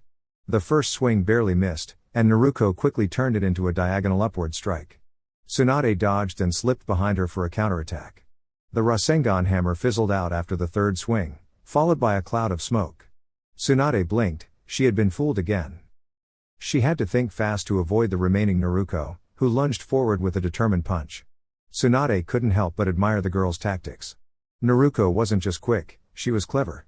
It was time to end the sparring match. She slammed her fist into the ground, sending Naruko and a few rocks flying into the air. Suddenly, Tsunade felt a presence behind her. She spun around to face it. Another Naruko was bursting from the ground, aiming a punch at her. A quick flick sent it bouncing harmlessly aside, but in the same moment, something bumped her shoulder, making her stumble. The underground Naruko vanished, and Tsunade slowly turned, holding her shoulder, to find a grinning Naruko behind her. "I pushed off one of the rocks when my clone tried to surprise you," Naruko explained confidently. "Looks like you were too busy to notice. And don't worry, there's more where that came from." She motioned playfully, daring Tsunade to respond. Tsunade stood dumbfounded. This reminded her of her younger brother Nawaki, who had the same mischievous grin when he got lucky in sparring, but Naruko wasn't lucky. She had multiple backup plans, clever tactics, and a fearless confidence. Tsunade realized this girl had the potential to be great, perhaps even a future leader like her grandfather. Breaking out of her thoughts, Tsunade looked down at Naruko. "All right, I'll admit it. You got me. But if this were a real fight, I would still come out on top." "I'd like to see you try," Naruko shot back, still smirking. Shin stepped in, formal and precise. The rules stated that if Naruko landed a hit before Tsunade-sama, she must honor the agreement. Therefore, Tsunade-sama is required to follow Naruko's request and hand over the necklace she wears. Shizune quickly added, "Please, Naruko-kun, I know this necklace is important to Tsunade-sama. Could you allow her to keep it? It's her only heirloom from her grandfather." Naruko paused thoughtfully, but Tsunade stepped in gently. "Don't worry for me. I promised her the necklace if she won, and she won fair and square." She carefully began to remove the necklace and handed it toward Naruko. "As long as you treat it with respect, we have no problems, right?" Naruko's eyes lit up. "Of course. It's very special to you, and I'd never do anything to damage it." Jiraiya smiled, relieved that the situation was peacefully resolved. Tsunade gave a soft, genuine smile as she placed the necklace around Naruko's neck. Naruko felt a warm happiness and wondered what it must feel like to have someone care so much. Woomph.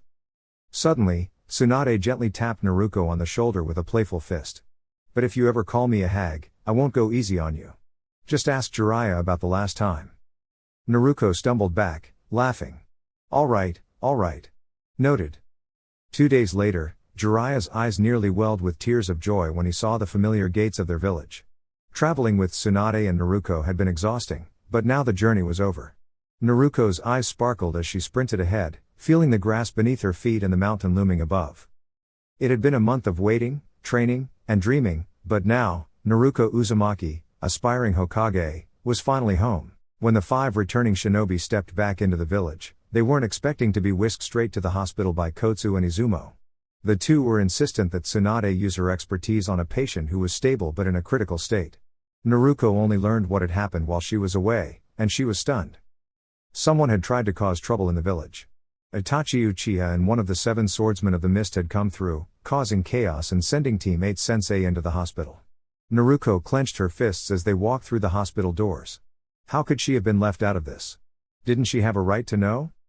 The room where Kurenai Yuhi rested wasn't empty. Anko and Asuma were visiting and looked just as surprised as Naruko when Tsunade appeared suddenly, seemingly out of nowhere.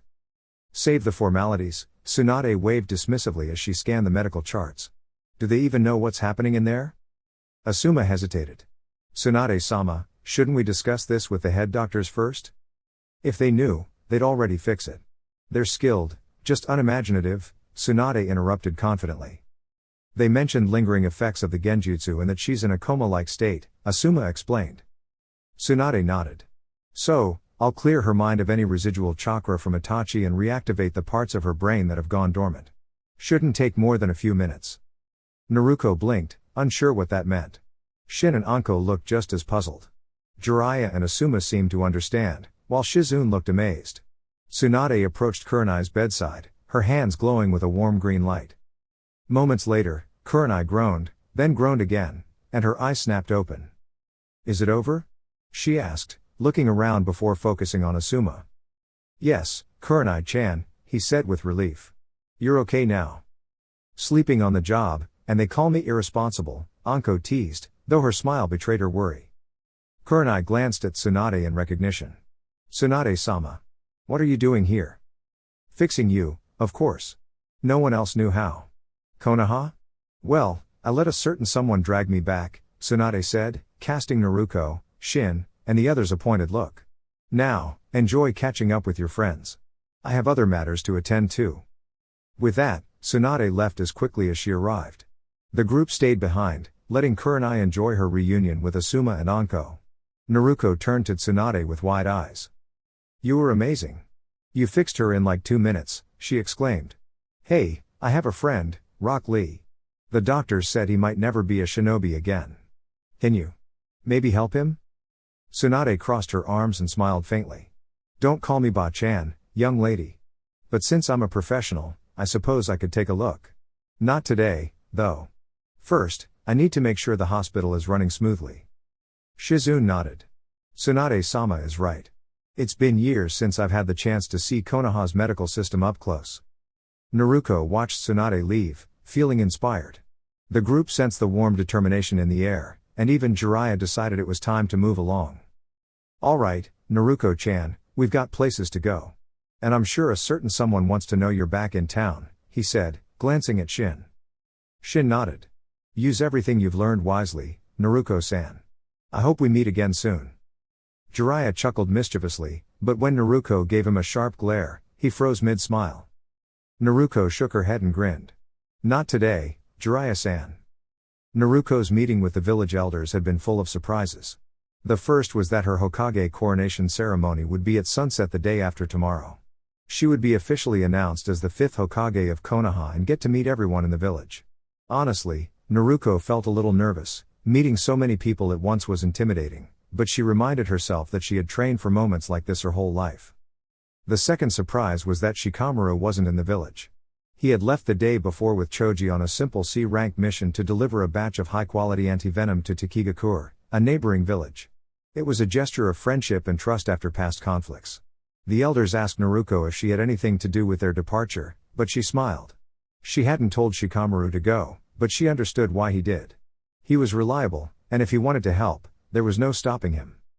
The third was that her apartment had been moved for safety. After a recent attack on her home, it was no longer considered secure. Naruko now had a new temporary residence in one of the nicer parts of the village. Her things had been carefully moved by her team, and Jiraiya had insisted on inspecting it first to make sure she would be comfortable. As Naruko put away her belongings, she noticed how small her life still felt in this bigger, fancier apartment.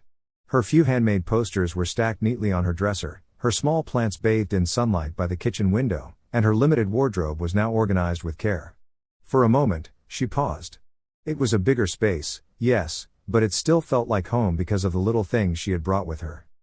After settling in, Naruko decided it was time to check on her team. If anyone could tell her what had been happening while she was away, it would be them. She headed to the training grounds where she and her friends often practiced. Sure enough, the grounds were buzzing with activity. Team 7 was there, and so was Team Guy. Naruko scanned the scene. Sasuke was sparring with Tenten, skillfully dodging her attacks. He looked strong, but Naruko felt confident she had grown even stronger during her training. Kakashi was talking with Lee, who had dyed his hair bright pink.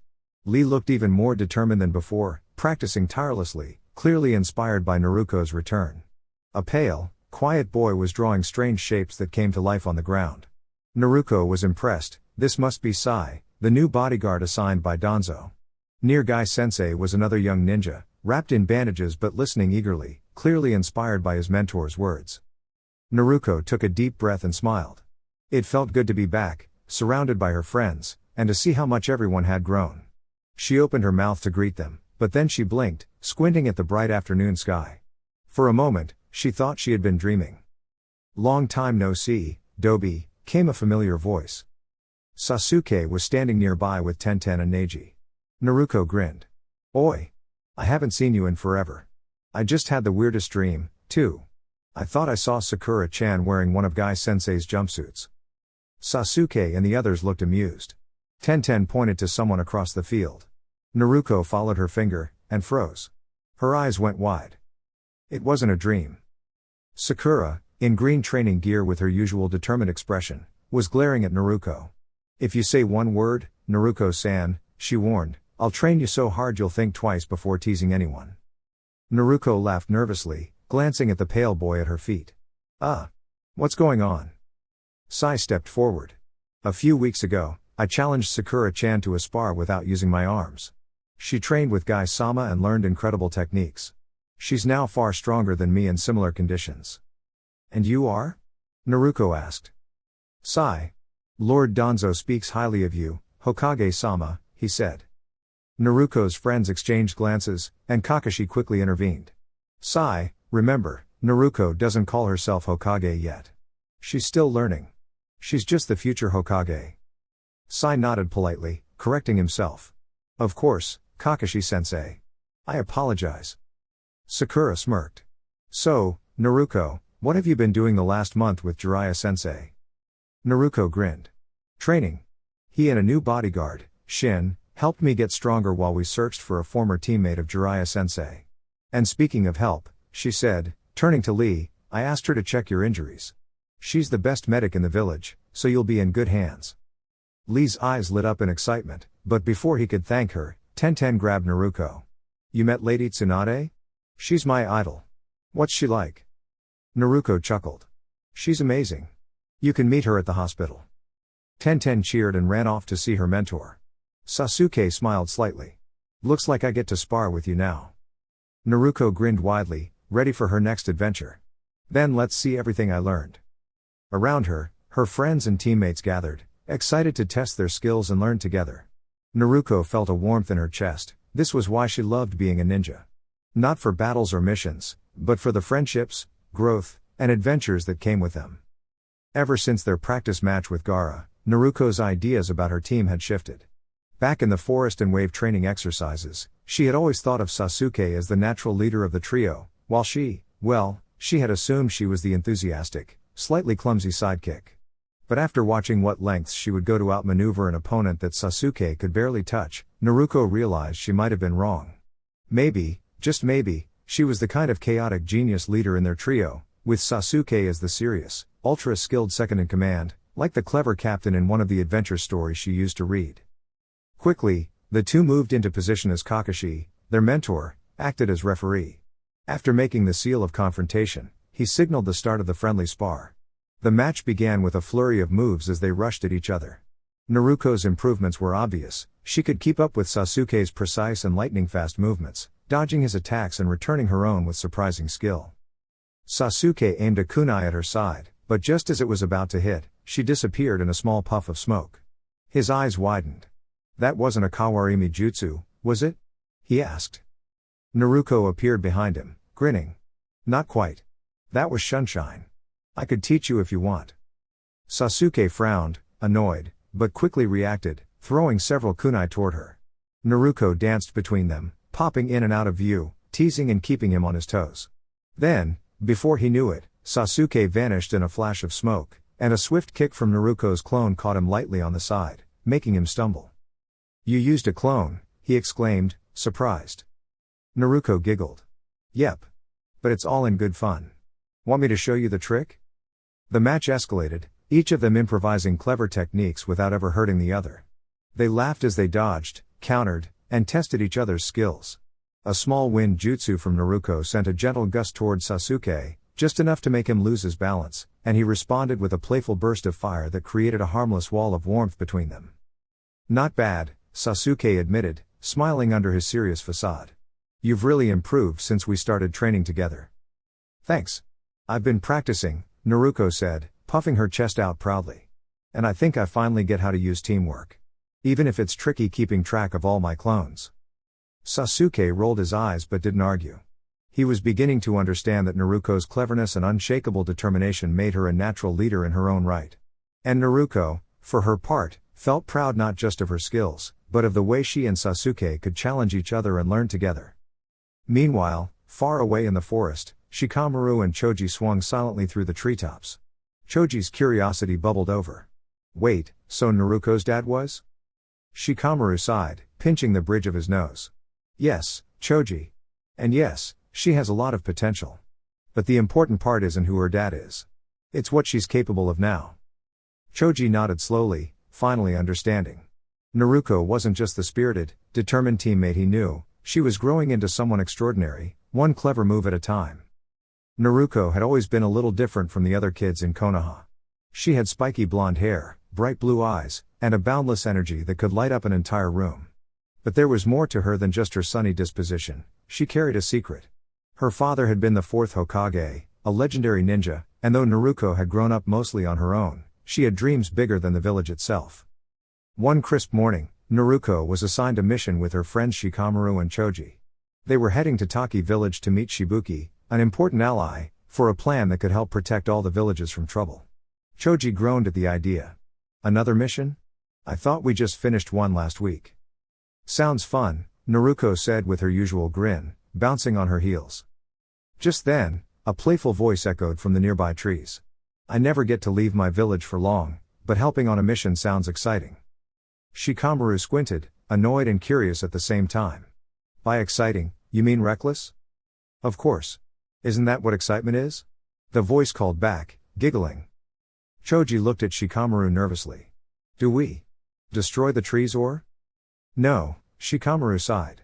"We'll handle this carefully. She might be a friend." Suddenly, a girl appeared from behind two trees. She had mint green hair, sparkling orange eyes, and a bright smile. "I'm Fu. You must be the team Shibuki mentioned, right?" She pointed to her Taki village headband. Choji stepped forward, smiling politely. "I'm Choji Akimichi, and this is Shikamaru Nara. And you are?" "I said, Fu." She chirped. "And I promise I'm not here to fight anyone. I just wandered off a little and saw you coming." Shikamaru raised an eyebrow but decided to let it slide.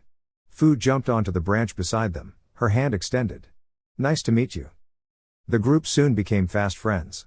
Fu's playful energy and curiosity reminded Choji a little of Naruko, always bouncing from one idea to the next, making even long walks feel like adventures. Later, Naruko found herself in a friendly sparring match with her rival, Sasuke. He had been trying to practice new techniques, and Naruko decided to challenge him, not to hurt him, but to see if he could grow stronger with her encouragement. So, next time, you'll try a different approach, right? Naruko teased gently, stepping back with a grin. Sasuke frowned, but there was a hint of a smile in his eyes. I think I can do better. Naruko clapped her hands. Exactly. That's the spirit. We all get better together. Nearby, Sai watched quietly, impressed at how much Naruko had grown in just a month. Even Kakashi, observing from a distance, felt a swell of pride. Naruko wasn't just fast and clever, she inspired everyone around her to keep learning and improving. And that was Naruko's true power, not just her skills, but her heart, her laughter, and the way she made every adventure feel possible. Naruko was hard at work in her new apartment. Doing what, you might wonder? She was practicing her speech for the next night, when she would be announced as Hokage. She figured she would need to say something to the village, since she knew she wasn't the obvious choice. Konoha, I thank you. No, that sounds too stiff. I am honored to be selected as. That doesn't sound right either. Okay, maybe I should start with something formal, like, greetings, citizens of Konoha. That sounds nice, Naruko muttered, scribbling ideas on a piece of paper. Then I guess I should say something like, it is an absolute honor to be your god, I'm Hokage. That's true. Then maybe I should mention that it's always been my dream. And that it's the happiest day of my life? I mean, it will be, but saying it out loud sounds weird. She really wanted to just wing the speech, but she knew she had to make a great impression. Naruko wanted to show everyone that she could be a Hokage they could believe in and be proud of, not just the knucklehead some people thought she was. A sudden knock at the door interrupted her concentration. She blinked. Who could it be? Only a few people knew she had moved here. Maybe it was someone from the village with a message? Cautiously, Naruko peeked through the door's peephole. Relief washed over her when she recognized her visitor. Hey, Hinata. It's so good to see you. I hope your training's going well, Naruko said warmly as she opened the door. Hinata gave a meek nod. Hello, Naruko-kun. Naruko glanced around. Not to pry, but how did you find out I was living here? I just moved, you know.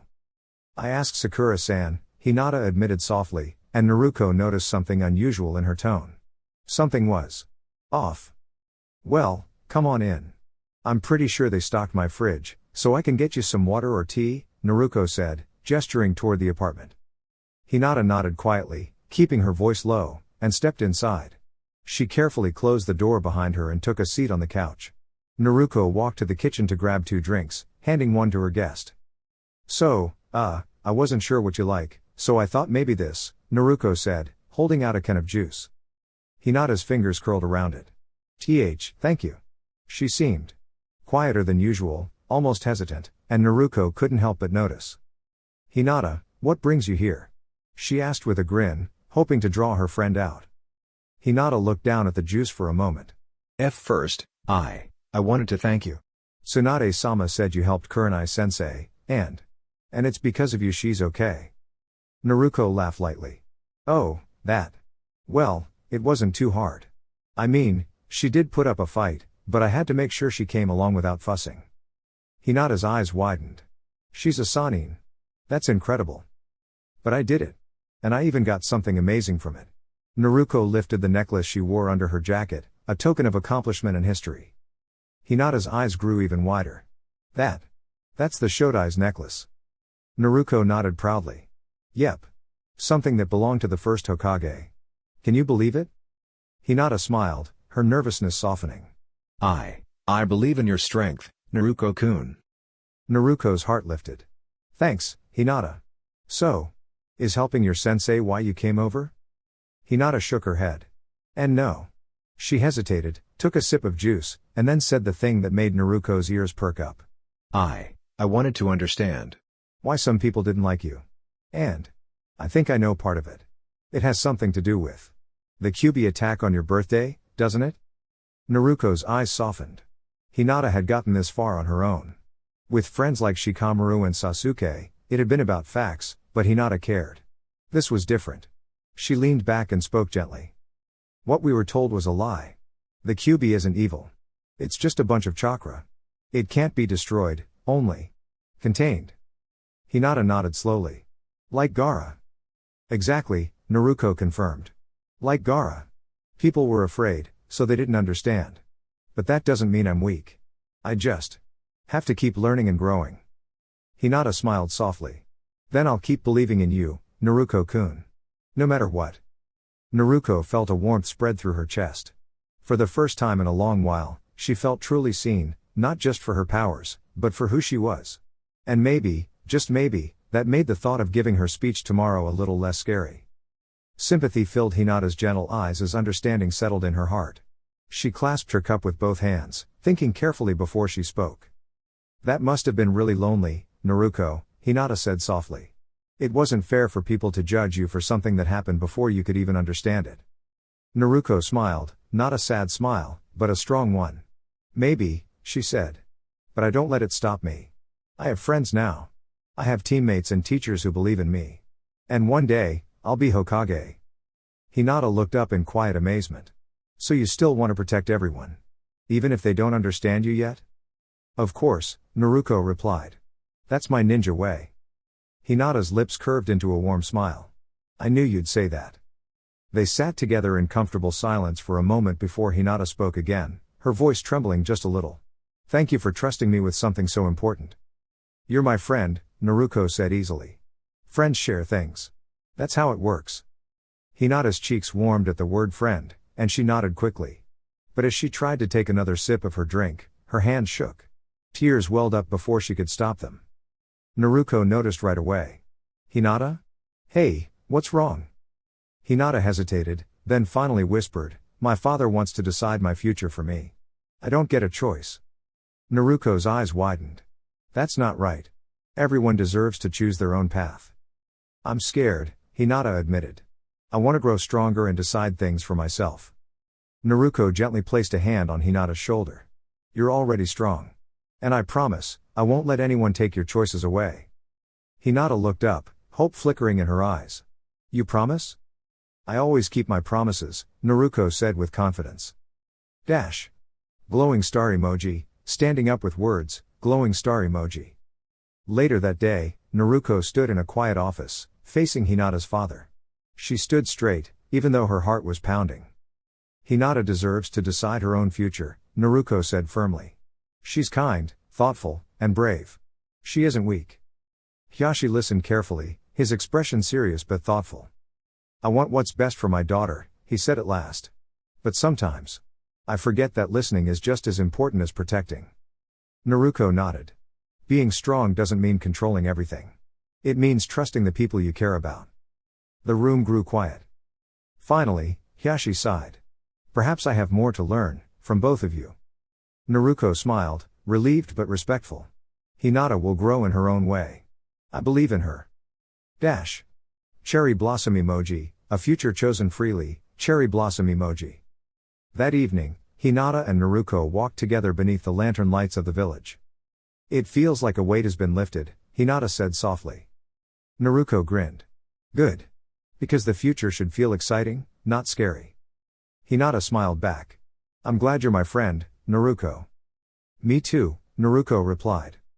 And as they walked forward, both girls knew something important had changed, not because of power or force, but because of honesty, courage, and trust. Hiyashi sighed, setting a pen on the contract.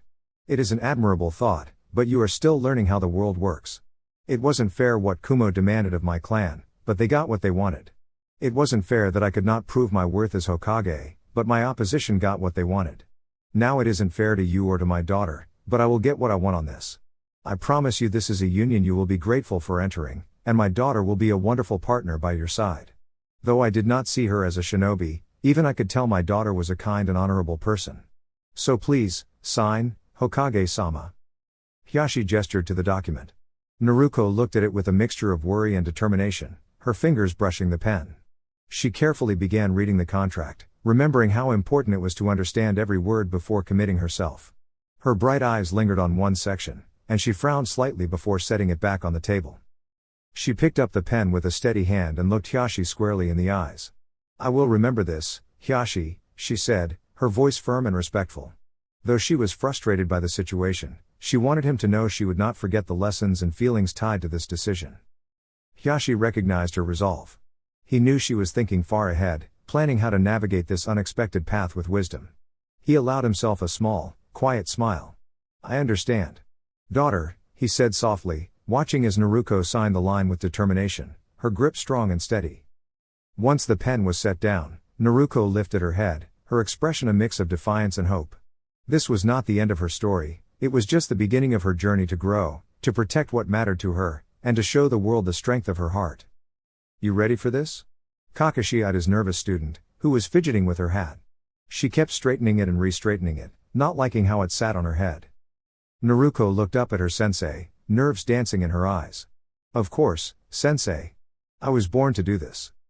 Behind his mask, Kakashi let out a small chuckle and patted her shoulder. That sounds brave, but also a little ambitious. It's okay to be nervous. No, it isn't, Naruko said quickly, crossing her arms. Danzo-sama said a Hokage must always appear strong so people don't doubt them. I'm not nervous. She forced a smile, though her fingers trembled slightly. Kakashi raised an eyebrow. You're a 13-year-old Jonin about to be announced as one of the most important leaders in the shinobi world. In front of a crowd that hasn't always treated you kindly. If you weren't nervous, I'd be worried. Naruko paused, realizing the truth in his words. She hadn't thought about it that way. Most villagers still held grudges because of the fox sealed inside her. Seeing her hesitate, Kakashi softened his tone. Most people have moved past it. You turned the Nine Tails power into something the village could respect, and your efforts during battles proved your worth. The crowd will see the Hokage in you. Give it time, and they'll respect you for your courage and heart. Naruko let out a small, genuine smile. You really think so, Kakashi-sensei? He replied with his signature smile. Absolutely. Now relax, your cue is almost here. Naruko nodded and looked ahead at the curtain 10 feet in front of her. Behind it, Danzo, Homura, Koharu, and Tsunade stood on the balcony of the Hokage Tower, waiting to reveal her to the crowd. Thousands of villagers and shinobi below murmured in suspense, eager to witness history. The ceremony had started with Tsunade announcing herself as a member of the Hokage Council and sharing her hopes for a stronger, healthier Konoha. Danzo had followed with a brief speech supporting the next Hokage. Now it was Koharu's turn to speak. Now, it is time to introduce the Godime Hokage of Konohagakure. This young shinobi has shown unwavering dedication to the will of fire and has given as much, if not more, to the village than many of our greatest leaders. It is my honor to announce the Godime, the eldest and only child of the Yondaime, Naruko Uzumaki. She gestured grandly to the curtain, and Naruko stepped forward, timing her entrance perfectly. The crowd went silent, stunned at the revelation. The decision to reveal her lineage had been Homura's idea, supported by Danzo and Jiraiya. It strengthened her legitimacy, reassured doubters, and reminded the village that the child of the heroic Yondaime and Kushina-sama had grown into someone worthy of the title. Naruko had initially protested, wanting to earn her place on her own, but Jiraiya had convinced her it was necessary.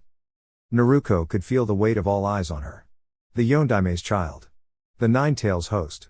A 13-year-old Hokage? Murmurs and whispers rippled through the crowd as people tried to process what they were seeing. She squared her shoulders and took a deep breath. It was time to speak. I know many of you are surprised to see me here, wearing this. She gestured to the red robe and hat that marked the Hokage. I was surprised too. When the council told me I would be the next Hokage, I could hardly believe it. I'm just a kid.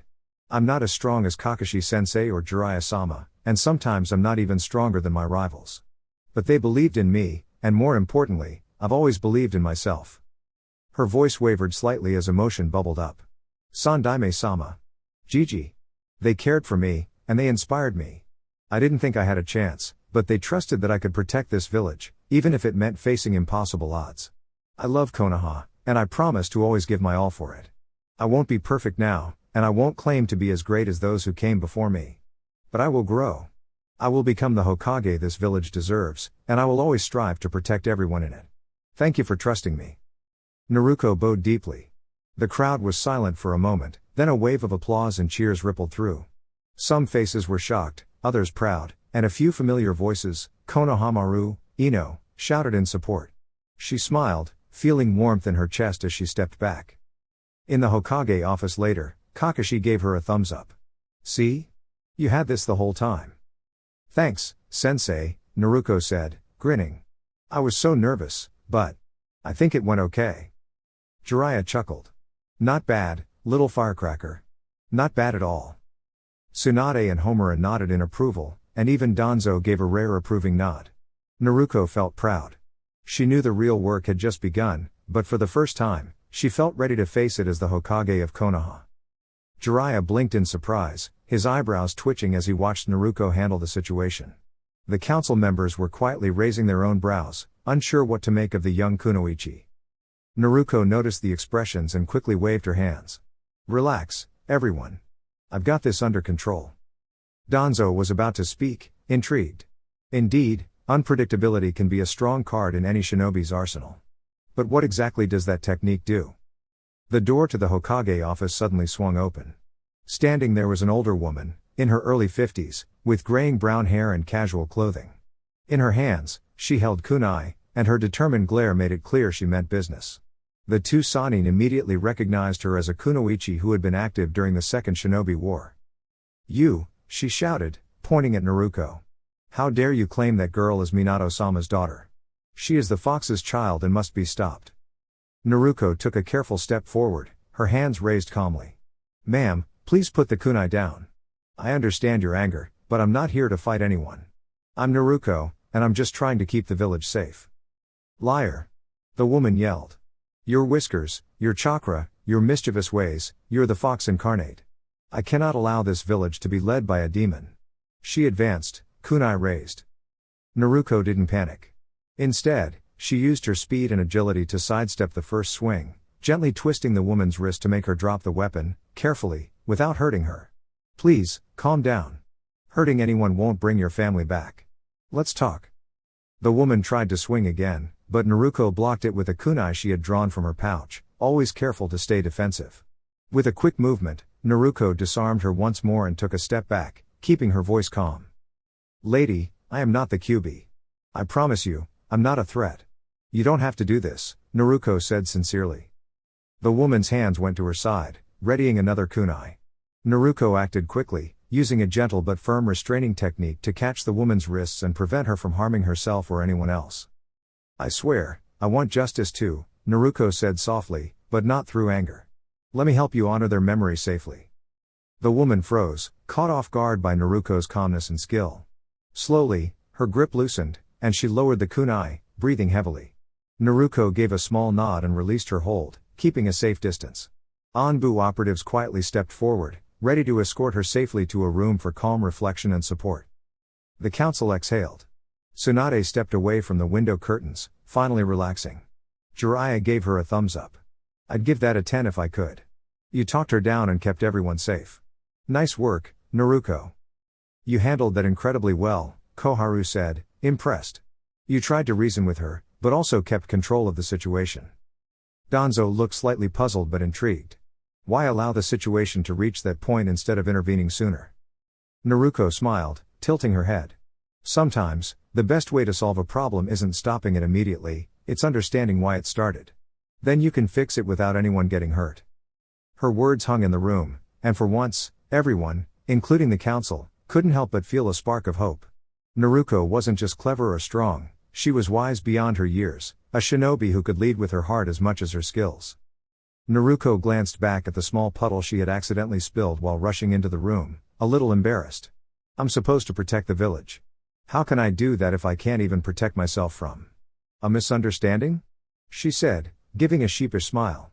"And I thought, maybe, if I talked to her, she would realize it's all just a mix-up. I've never met her before, so maybe she'd listen." She tapped the floor, muttering, "Also, who's going to clean this up? Do I need a mop and bucket, or?" Kakashi chuckled behind his mask. "There's a cleaning staff, Naruko. Remember all those pranks you pulled back in the day? They handled the aftermath. Now, how about we go and check on your friends? I bet they'll be surprised." Naruko hesitated for a moment, thinking of one friend in particular. Her stomach fluttered with nerves, but she swallowed it down. "Okay, Kakashi-sensei. Let's go." With that, she waved goodbye to the council members and followed her teacher out.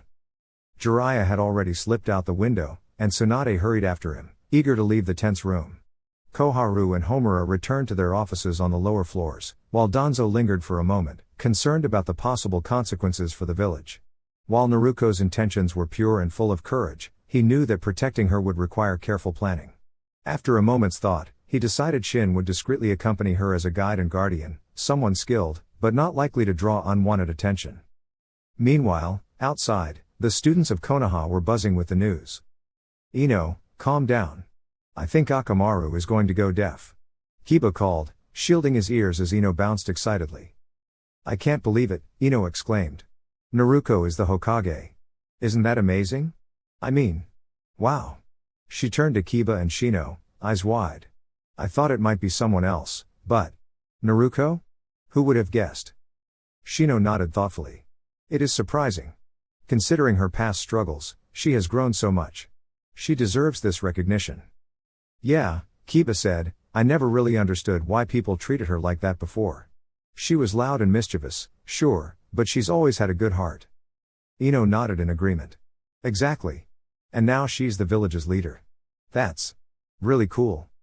"Akamaru agrees," Kiba joked, ruffling the dog's ears as it barked in agreement.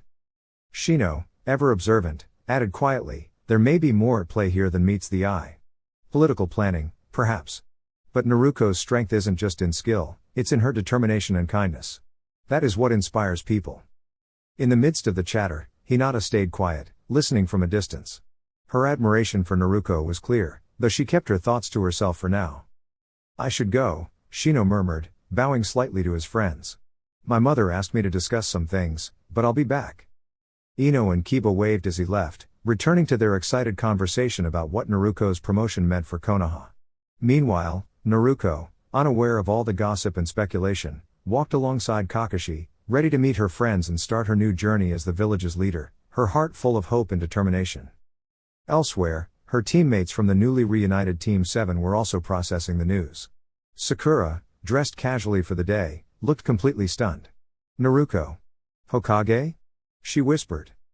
"Yes," Kakashi said with a smirk, "and she's already thinking about the people around her before herself, as usual." Naruko smiled softly, her heart swelling with resolve. "I'll do my best. Not just for the village, but for everyone who believes in me." And with that, her new adventure began, a path of friendship, courage, and endless possibilities. Naruko. How on earth does Naruko become Hokage? I mean, I know she's strong, but it's Naruko. She's always messing things up in class. Sakura was flustered, still trying to process the news. "Sakura-san, grades don't decide your destiny," Sai replied matter-of-factly. "Remember, Jiraiya-sama wasn't at the top of his class, Gai-sensei finished near the bottom, and even the head of the Akimichi clan struggled academically. Yet they're all powerful and respected in the village.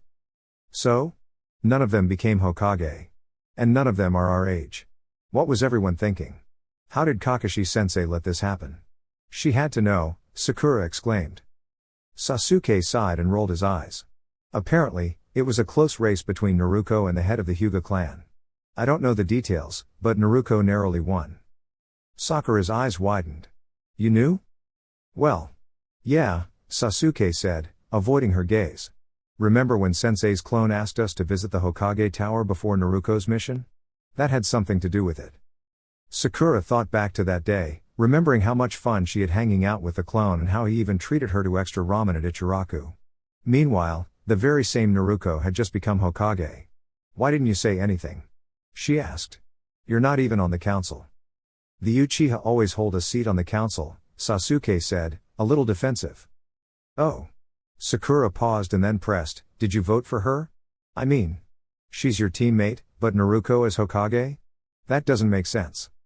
Sai, ever calm and serious, added, "You're underestimating Hokage-sama. Even Lord Danzo would not have supported her nomination if it endangered Konoha. Despite her quirks, I believe she will do her duties wonderfully." Sakura blinked. Hearing Naruko called Hokage-sama felt strange. She'd always known Naruko dreamed of being Hokage, but now that dream was real. "You knew too, Sai-san. You called her Hokage-sama the other day before Kakashi-sensei even told you," Sakura exclaimed. "Most of Konoha didn't know. You were likely the last from Team 7, Sai replied calmly. Sakura shook her head. "Nothing makes sense. And she's Minato-sama's daughter. How did everyone keep that a secret? She's supposed to be some big shot, not ramen-obsessed, prank-loving Naruko." Sasuke answered smoothly. "Secrets are hers to reveal. And even Kakashi-sensei said that Iwa would be furious if they knew the truth about her family. Better she grew up quietly. Sakura sighed. Fine. Let's just see if she's already made ramen the official food of Konoha. She led the way toward the Hokage Tower. Inside, Iruka Umino was wrangling Konohamaru when the announcement came. His eyes widened in disbelief. Minato-sama's daughter. Never in my wildest dreams. Good for you, Naruko-kun. Konohamaru cheered. Boss did it. She really became Hokage before me. I knew she was strong. Even a few other students shook their heads in disbelief, recognizing her immediately. Hokage-sama. It's such an honor, Iruka said, bowing respectfully. Boss, what's it like? Konohamaru asked, still in awe. Naruko laughed. Come on, Iruka-sensei. Don't make it so formal. It's just me. Konohamaru protested playfully. See? Boss knows best. She's Hokage for a reason. Naruko grinned. Yeah, only because I wanted it most. But, thanks. Kakashi, quietly observing nearby, chuckled. Well, she wasn't the only one who wanted it, but clearly, she's the one people chose. Konohamaru's eyes sparkled. Does this mean I get to be your apprentice Hokage someday? Not yet. I've barely started. Maybe someday, you'll catch up, Naruko replied with a wink. A familiar voice teased from behind. Knowing you, she's probably halfway there already. Naruko turned and saw Ino, flanked by Kiba and the rest of Team 9, grinning at her. Har har, Ino-san. Don't forget who's boss now, Naruko laughed. So, how much was my dad drinking when he voted for you? Ino asked, eyes narrowing with curiosity. I know he did, because Shikaku probably would vote for you, and that means he would vote for you too. Naruko grinned, tilting her head. Nope. We were totally sober. We went out for drinks after the voting. Oh, hey Naruko-sensei, Ino said, leaning forward. But seriously, did you know about your dad? I mean, your hair and eyes totally show it, but still. Who would have guessed? Tenten chimed in with excitement. Yeah. It must be amazing finding out your dad is such a big hero. And congrats on becoming Hokage, Naruko-sama. Naruko shrugged, trying to stay casual. Thanks. I mean, I knew my dad made the right choice, but it's still kind of a weird feeling. But seriously, why? Kiba piped up, grinning. No offense, Naruko, but you're kind of, well, a goof sometimes. I bet my mom or any of the sensei could beat you in a fight. Potential, Neji said sharply, cutting in. Her heritage, her drive, and her ability to learn in battle make Naruko someone who can grow far beyond her peers. Watching her fight the Uchiha last month, after only a month of training. It was like she tripled in strength. Honestly, our team would have a real challenge keeping up with her at full power. Naruko blinked, surprised at the praise. Kakashi nodded quietly, impressed as well. Just looking at how she handled that spar with her rival. Technically brilliant, and she did it without causing serious harm. Considering her growth with Tsunade and Jiraiya's guidance, she's going to be unstoppable soon. Lee's eyes lit up. Yosh. That sounds like an awesome challenge for the future. Ino raised an eyebrow. Wait, Lee. Weren't you supposed to retire after that Gaara incident? Tenten smiled reassuringly. We have Tsunade-sama. No one else can fix Lee like her, she's amazing. Neji frowned. Amazing doesn't change the fact that spinal surgery carries huge risks. Tsunade-sama's chances aren't guaranteed. That's why I'm worried about him. Kiba teased, wow, Neji showing feelings? Is that allowed? Neji shot him a sharp look. Of course I care about my friends. This isn't about showing feelings, it's about concern. Before anyone could respond, Lee burst into tears, still wrapped in his bandages. I never thought this day would come. Naruko-sama, you're not just my rival. You're my best friend. Tenten nodded. I think that's the first time you've called someone friend, Neji-kun. Hokage-sama really brings out emotions, huh? Neji exhaled. I always assumed it was obvious. And Lee's decision isn't easy. That's why he hasn't made up his mind yet. Lee wiped his tears and nodded slowly. Naruko-sama. What would you do? Naruko put a hand on his shoulder, smiling warmly. Lee, we're shinobi. Every mission is risky, and we've faced danger before. But that never stopped us, right? You're strong, determined, and nothing should hold you back, even if it's scary. Tsunade-sensei is the best doctor in the world, so go for it. You'll grow stronger. Lee's face lit up, determination returning. You're right, Naruko-sama. I'll do it. I'll get stronger, and when I'm healed, we'll spar again. I'll prove I'm a splendid shinobi. Tenten smiled, and Neji exhaled in relief, still a little worried but proud. Meanwhile, Ino fumed over her missing teammates. And that lazy guy took Choji on a mission without asking me or Asuma-sensei. How did he even pull that off? Iruka shrugged. I've been busy in the mission office. I didn't know about it either. Naruko, observing quietly, realized this could have larger implications, especially if Orochimaru was still active. But for now, she focused on making sure the village was safe and her friends were okay. In Taki, Shikamaru waited for Choji while trying to be patient. Fu suddenly appeared, her bright eyes lighting up at the sight of him. Shikamaru-kun, she exclaimed. I thought I told you I wanted dinner with you. Shikamaru muttered under his breath, troublesome brat. But that grin is blinding. Choji encouraged, come on, Shika-kun. Sit next to her and enjoy the meal. We haven't even ordered yet. Fu smiled nervously and excused herself to the bathroom. Shikamaru frowned slightly, something about her felt familiar. Then it clicked.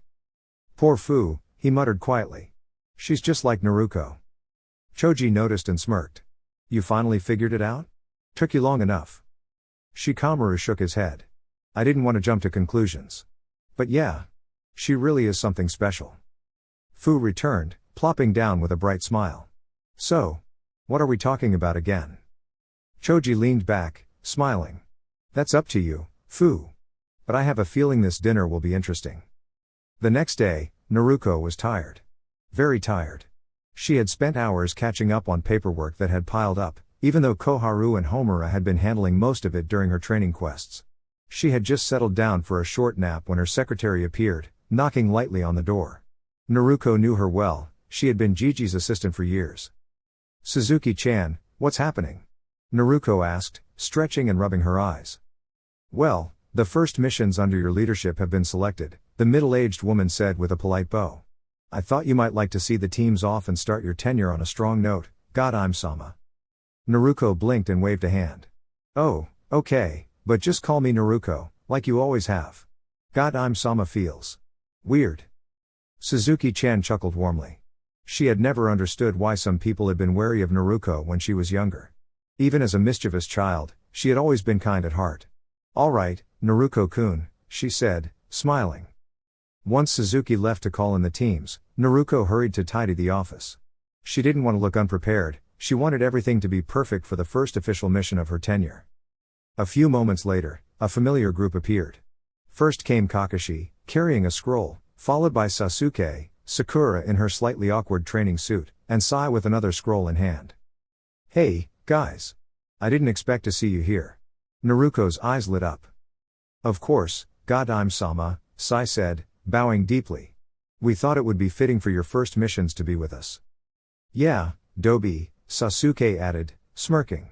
Since you're officially in charge now, someone has to pick up the slack. Naruko giggled.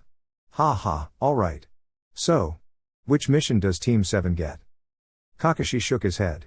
Because of the balance between available shinobi and missions, smaller teams are being sent out for B-rank missions. I, however, have a quick A-rank assignment I'll handle myself. Naruko nodded. She trusted Kakashi's judgment. Well, I bet it won't be too tough. Nothing's harder than our mission to the Land of Waves, right?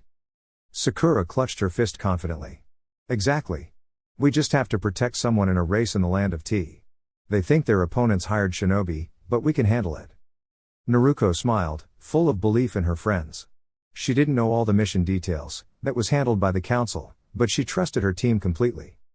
Good luck, and remember, stay safe. She called after them. Sakura and Sai reminded her to watch her language, and she laughed, waving them off. Kakashi lingered, watching her closely. So, what are you waiting for, Naruko-kun? Naruko sighed and rubbed her ribs where they were still a little sore from a recent mishap. I'm fine, sensei. Really? It was my fault, I went for a late-night snack and got a little distracted. If you hadn't been lucky, things could have been worse, Kakashi said, calm but serious. Naruko shrugged. As if. That one who nearly got me only hit a clone. I handled the rest with a Rasengan hammer. Kakashi raised an eyebrow. The bandages on your side tell me otherwise. Naruko looked down. Luckily, her clothes hid the marks well. A lucky shot, she said simply. It won't happen again. You're determined, Kakashi said, a small smile forming. That's all I can ask. Keep doing your best, and I'm sure everything will turn out fine. Naruko smiled back, feeling a warmth she hadn't felt in a long time. For the first time that day, she let herself relax. One of the rare moments she could enjoy having the fox within her, her strength, her resilience, reminding her that she could face anything. The new god truly hoped she could live up to Kakashi's faith. A beetle? Huh.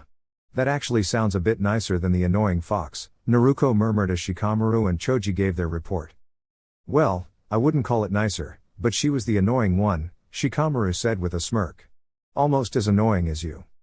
Naruko tilted her head, her playful grin making Shikamaru hesitate. Careful, Shikamaru. Don't make me mention to your mother whether your physical skills are actually Chunin level. Shikamaru froze for a moment. That sharp wit, more like Asuma or his father, caught him off guard. Choji let out a light laugh, shaking his head at his friend. I don't think she was annoying. More.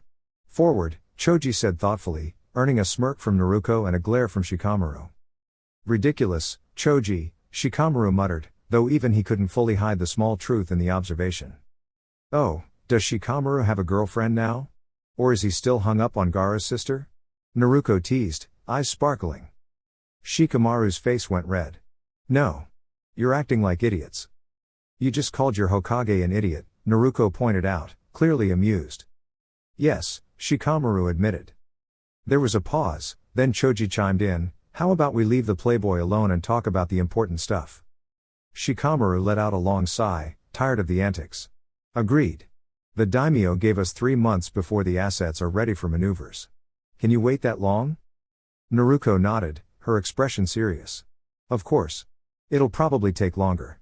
The village, and Suna, needs time to recover before we make any big moves.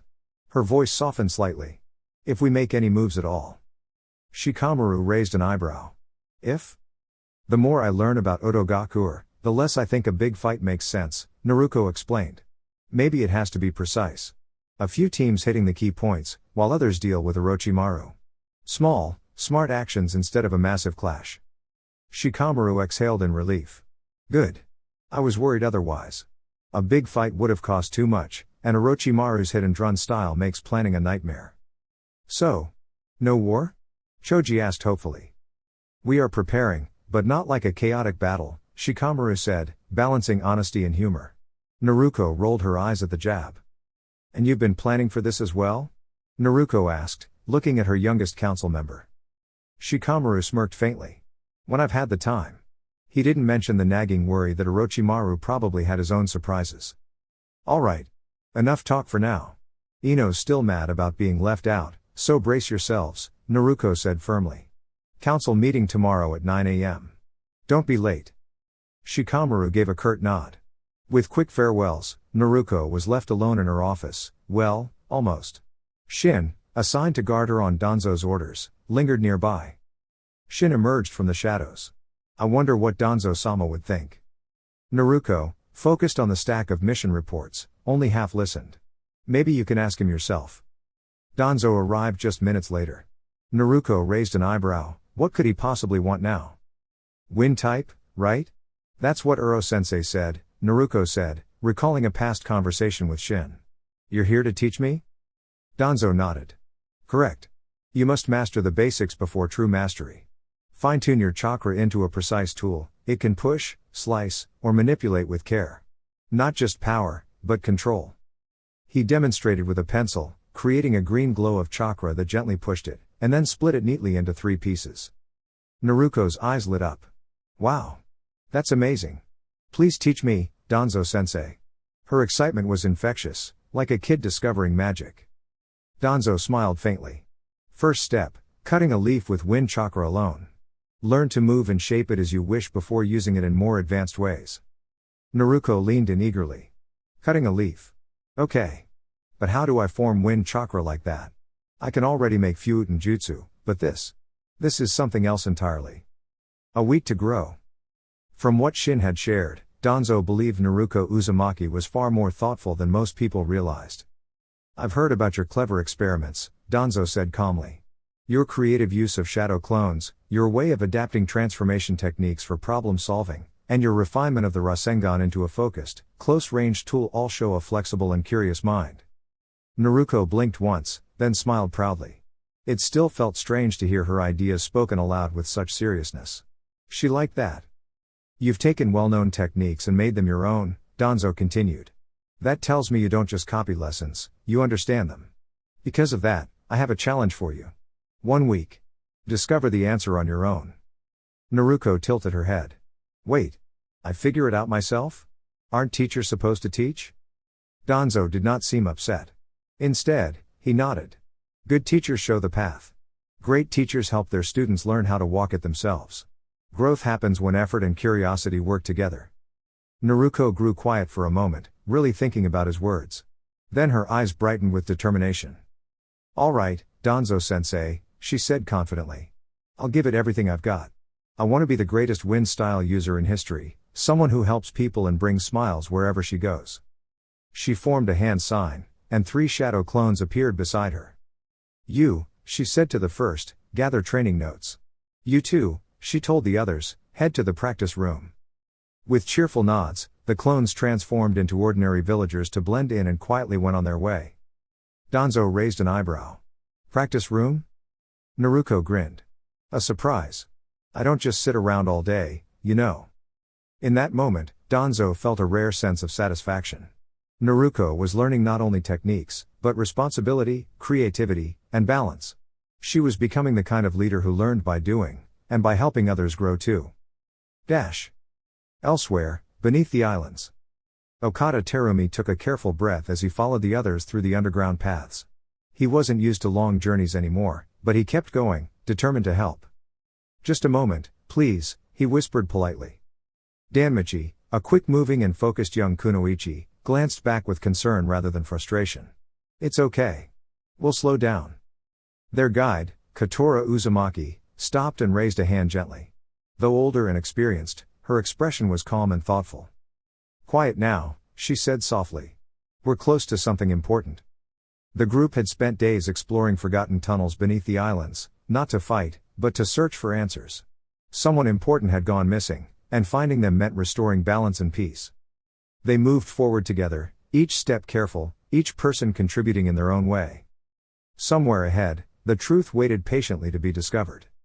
And far away, Naruko Uzumaki trained with a smile, unaware that her growth would one day help many people, not through force, but through kindness, courage, and clever ideas.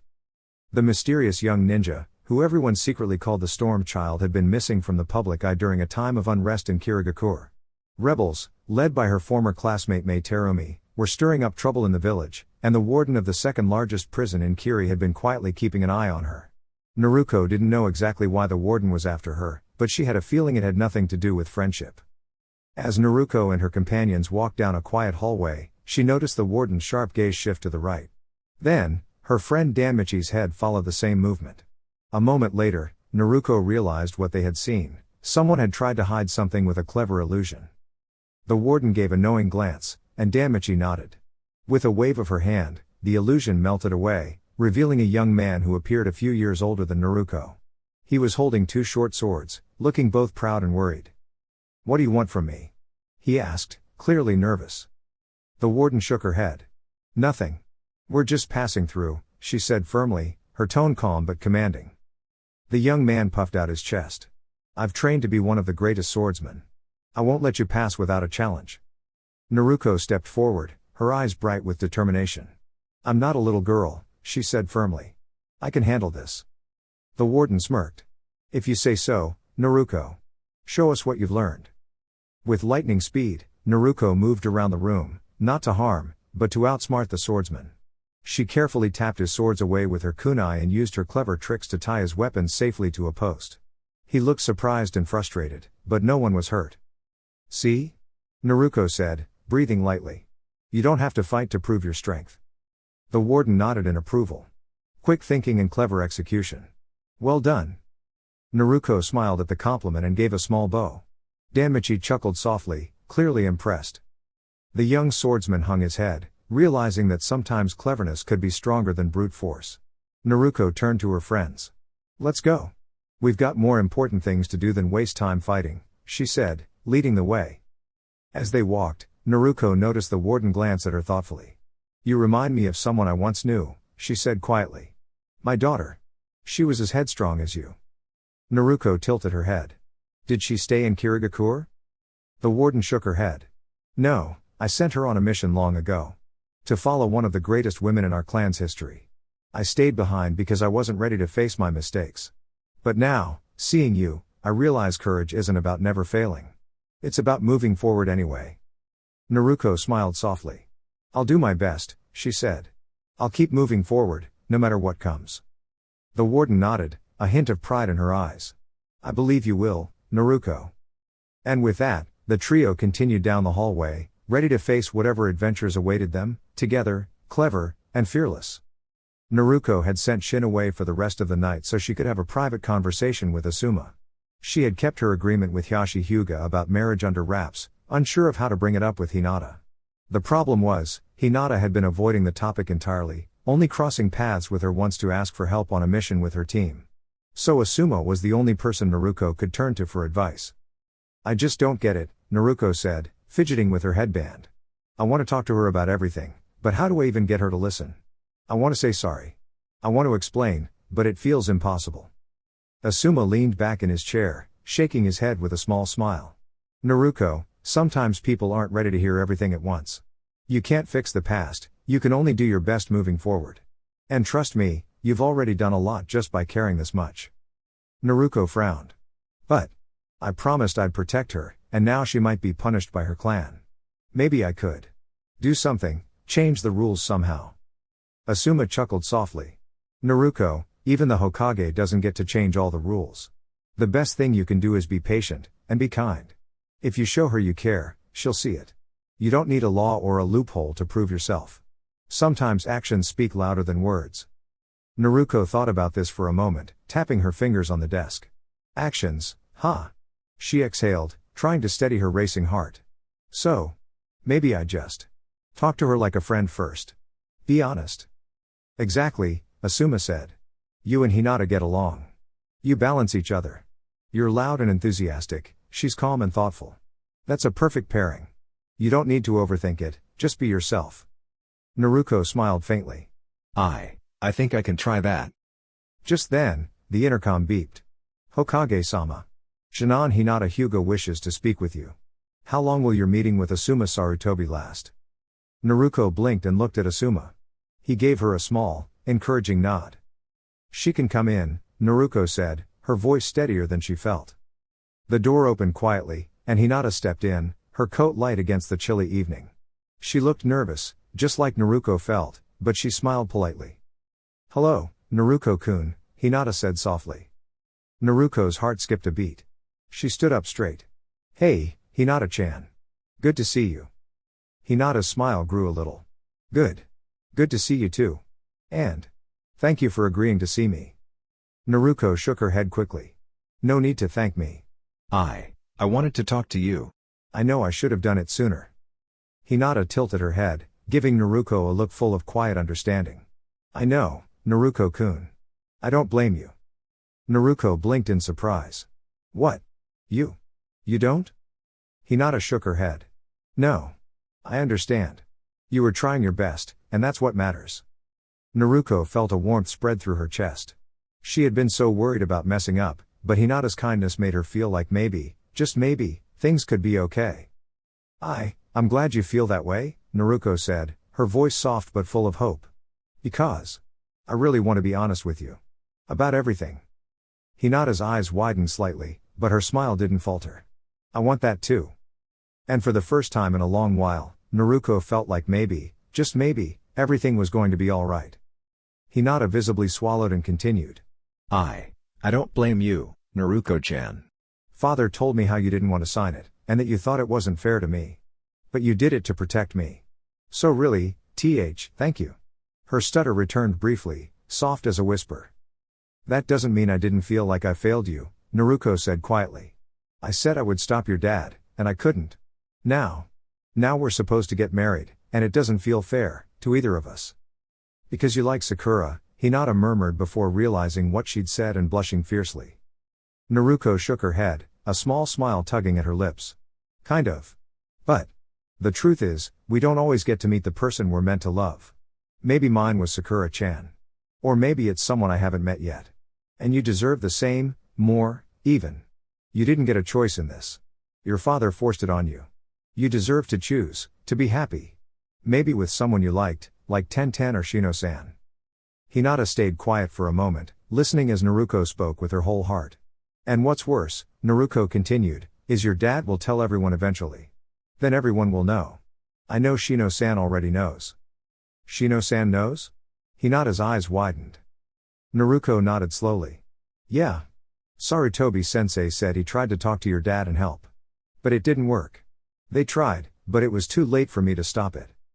Hinata paused, taking it all in. Even though others had tried to help, the situation had been too big for anyone to stop. I don't know what the others will think, she admitted softly. Yeah. Me neither, Naruko replied. Then, after a small pause, she asked, so, what are we going to do? We? Hinata repeated, her voice catching slightly. Naruko nodded. Yeah. I mean, we're supposed to be getting married, but what does that even mean? I can't even imagine dating a girl, let alone marrying one. Hinata nodded slowly. It all seemed so unfamiliar. Yet her heart stirred with a small hope. She looked down, gathering courage. I think we should go on a date. Naruko blinked. A date? Really? Hinata nodded quickly, still not looking at her. Why yeah. I've kind of wanted to for a while now. Her words trembled as they came out, but her meaning was clear. Naruko's face flushed, and a grin slowly spread across her face. You wanted to go on a date? Her voice was filled with disbelief and joy. Hinata nodded, finally turning to meet Naruko's eyes. Her face was red, her hands fidgeting, but her gaze was sincere. Why yes. You're so kind and strong. And you inspire me. I like you, Naruko-chan. Naruko's heart skipped a beat. She carefully sat back, trying to process Hinata's words. She liked her. Hinata liked her. And here she was, hearing it straight from her. You really mean that? Naruko asked, her voice full of awe. Hinata nodded but, overwhelmed by her feelings, faintly toppled to the floor. Naruko's expression shifted from happiness to concern. Hinata-chan. Are you okay? She scooped her up gently and carried her to the couch, laying her down with care. Just rest for a minute, all right? Naruko said softly. You almost passed out. I don't want you to hurt yourself. Hinata could only nod, her cheeks still red from embarrassment, and from the happiness of finally confessing her feelings. Despite everything, she had done it. She had told Naruko how she felt. And Naruko thought she was wonderful too. Naruko sat beside her, feeling a mix of joy and worry. They were supposed to be married, yes, but that didn't mean they couldn't grow closer naturally, enjoy moments together, and maybe, just maybe, fall in love on their own terms. At that moment, a voice came through the intercom. Hokage-sama. Sorry to interrupt, but the 6:30 hospital representative is here. Naruko glanced at Hinata. Stay here for a moment. Then, maybe we can go get something to eat? She suggested gently, hinting at a sweet little dinner date. Hinata's face lit up, and she nodded happily. Naruko returned to the intercom. Send them in, Umenko-san, she said warmly. When the representative entered with scrolls, Naruko listened carefully, taking notes on routine missions and hospital updates, keeping the room calm for Hinata. One update caught their attention. There's been a medical complication, Umenko-san said gently. Naruko's heart sank slightly. Hinata looked worried. But it's not anyone's fault, Hinata whispered. Naruko nodded slowly. Even when we try our best, sometimes things don't go as planned. But all we can do is keep helping, keep caring, and keep trying to make things better. Hinata smiled faintly, squeezing Naruko's hand. That's all we can do. As long as we never give up, we can face anything. Naruko smiled back. Yeah. We'll do our best, no matter what. And for the first time that day, both of them felt a little lighter, like a new beginning was possible, even in the midst of challenges. Naruko sat quietly for a few moments, her eyes staring off into the distance, lost in thought. Then, almost without thinking, she gently pulled Hinata into a comforting hug. They were sitting close together, but their faces looked in opposite directions. Naruko, Hinata stammered, surprised, but Naruko held her a little tighter, as if holding on to the comfort for herself as well. This doesn't feel right, Naruko whispered softly, loud enough for Hinata to hear. She realized that she had needed someone to lean on, and it was okay to accept support. Hinata, feeling both nervous and reassured, returned the hug carefully, her warmth grounding Naruko. No one should have to go through losing someone, Hinata thought quietly to herself, remembering the friends and loved ones who were no longer around. It wasn't fair, and her heart ached thinking of the emptiness left behind, but she could share that weight with Naruko. After a while, Naruko released Hinata from the hug and stood up. She straightened her cloak and took a deep breath. "Do you think Guy-sensei is still at the hospital?" she asked, glancing at Hinata. Hinata blinked, slightly surprised. "I guess. Are you planning to see him?" Naruko nodded firmly. "Yes. It's something a Hokage should do. Something I should do." She wasn't entirely sure if it was the proper way to handle things, but her heart told her that offering comfort to someone grieving was the right thing. Hinata thought for a moment, then smiled softly. "I'll come with you. I'm sure Guy-sensei would appreciate having a friend by his side." Naruko felt a little relief wash over her. She wasn't sure she could face this alone, but with Hinata there, she felt stronger. She nodded, and together they set off toward the hospital, side by side. If this had been just a short while ago, the walk might have been cheerful, filled with laughter and lighthearted chatter. But now, their steps were slower, hearts heavier, carrying the quiet weight of loss, but also the quiet warmth of friendship. Naruko and the quiet promise. Naruko slipped out of her formal black jacket and carefully placed it over the back of a chair. She frowned at it as though it had personally wronged her. She had worn that outfit only twice in her life, and she hoped she would never need to wear it again. The first time had been months earlier, for the farewell ceremony of the third Hokage. Back then, she had simply wanted to show respect. She had not fully understood the weight of the moment. The second time had been today. She had just returned from a quiet farewell for Rock Lee. The gathering was small, peaceful, and respectful. Lee's teammates were there, along with a few friends, their teacher, and a handful of villagers who remembered his kindness. Naruko stood beside Hinata the entire time, her hands folded, her thoughts heavy but calm. Lee had always smiled. He had always believed in trying again. Remembering that made Naruko's chest feel tight, but also warm. Afterward, while the others spoke softly, Shizune approached Naruko and Hinata. She looked tired, her shoulders tense. This is my responsibility, Shizune said gently, her voice filled with regret. Naruko blinked in surprise. "What do you mean?" she asked. She was not angry, only confused. Healing was difficult work, and Naruko believed mistakes were never made on purpose. Shizune hesitated, then spoke carefully. "My teacher believed she could help, even though she was still healing herself. She wanted to be strong for everyone." Hinata listened quietly, her eyes full of understanding. Naruko lowered her gaze, thinking. She felt sadness, not blame. She wanted to help, Naruko said at last. "That matters." Shizune nodded, grateful for the kindness in Naruko's words. Later, when Naruko returned to her office, she removed the rest of the formal clothes and put on her Hokage robes instead. They felt familiar, steady, like a reminder of her promise to protect the village in her own way. She sat at her desk and glanced at a small stack of papers. Instead of pushing herself too hard, she created a few shadow helpers to organize the work slowly and carefully. Naruko then opened a book about the Land of Fire. She wasn't reading quickly. She just needed something calm, something steady. Time passed quietly. At last, her advisor spoke. "Does losing someone always feel this heavy?" Naruko leaned back and looked at the ceiling. "I hope not," she said honestly. "But I think it means we cared." There was a pause. "What will you do next?" the advisor asked. Naruko closed the book and smiled softly, not with cheer, but with resolve. "I'll keep learning," she said. "I'll make sure people feel seen. And I'll make sure kindness stays strong here." She stood, adjusted her hat, and took a deep breath. That was her promise. Naruko seemed to close herself off to Shin, which caught his attention immediately. "Do better?" she finally said, her voice calm but firm. "It's all I can do." Shin didn't know what to say, so he remained quiet, waiting for her to continue. Fortunately, it seemed her words had sparked something. Slowly, she set aside the book she had been reading and stared down a pile of paperwork. With a deep, resigned sigh, she turned to Shin. "Could you get me 3 orders of miso for Mikikaru's? This is going to take me all day." Shin nodded and hurried off to fulfill her request. 30 minutes later, Naruko had worked through the paperwork with the help of her shadow clone. She had tried tackling it alone before, but she realized the more she shared the work, the faster it got done, and the more she could focus on leading her village.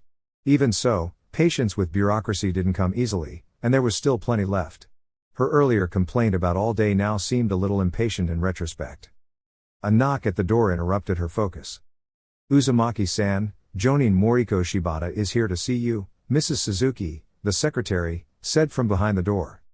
Naruko acknowledged the message and prepared to meet Moriko. This part of her day was one of her favorites, giving her a chance to interact with the people of Konoha and keep the village running smoothly. She sent her clone off with a few documents and stood to greet Moriko. Congratulations. Do you know if it's a boy or a girl? And about the father? Oh. Well, I can offer you a temporary desk position. Come back in 3 days, and I'll have a more permanent placement ready. Next came a visit from an Aburam Chunin. No, your Kikaiku are important. Taichi saying otherwise was disrespectful. Are you sure you don't want me to speak with him? I can make it clear you two shouldn't be on the same team for now. Have a good day. Naruko made mental notes about Taichi's attitude. He could be corrected later, but for now, she focused on the next visitor, a group of Jinan. No, she said firmly, reading their records. You failed the first round, and the rules are there for a reason. Please try harder next year. Even as she said it, she made a mental note to fit a sparring session in later. She never wanted to discourage effort, just ensure safety and fairness.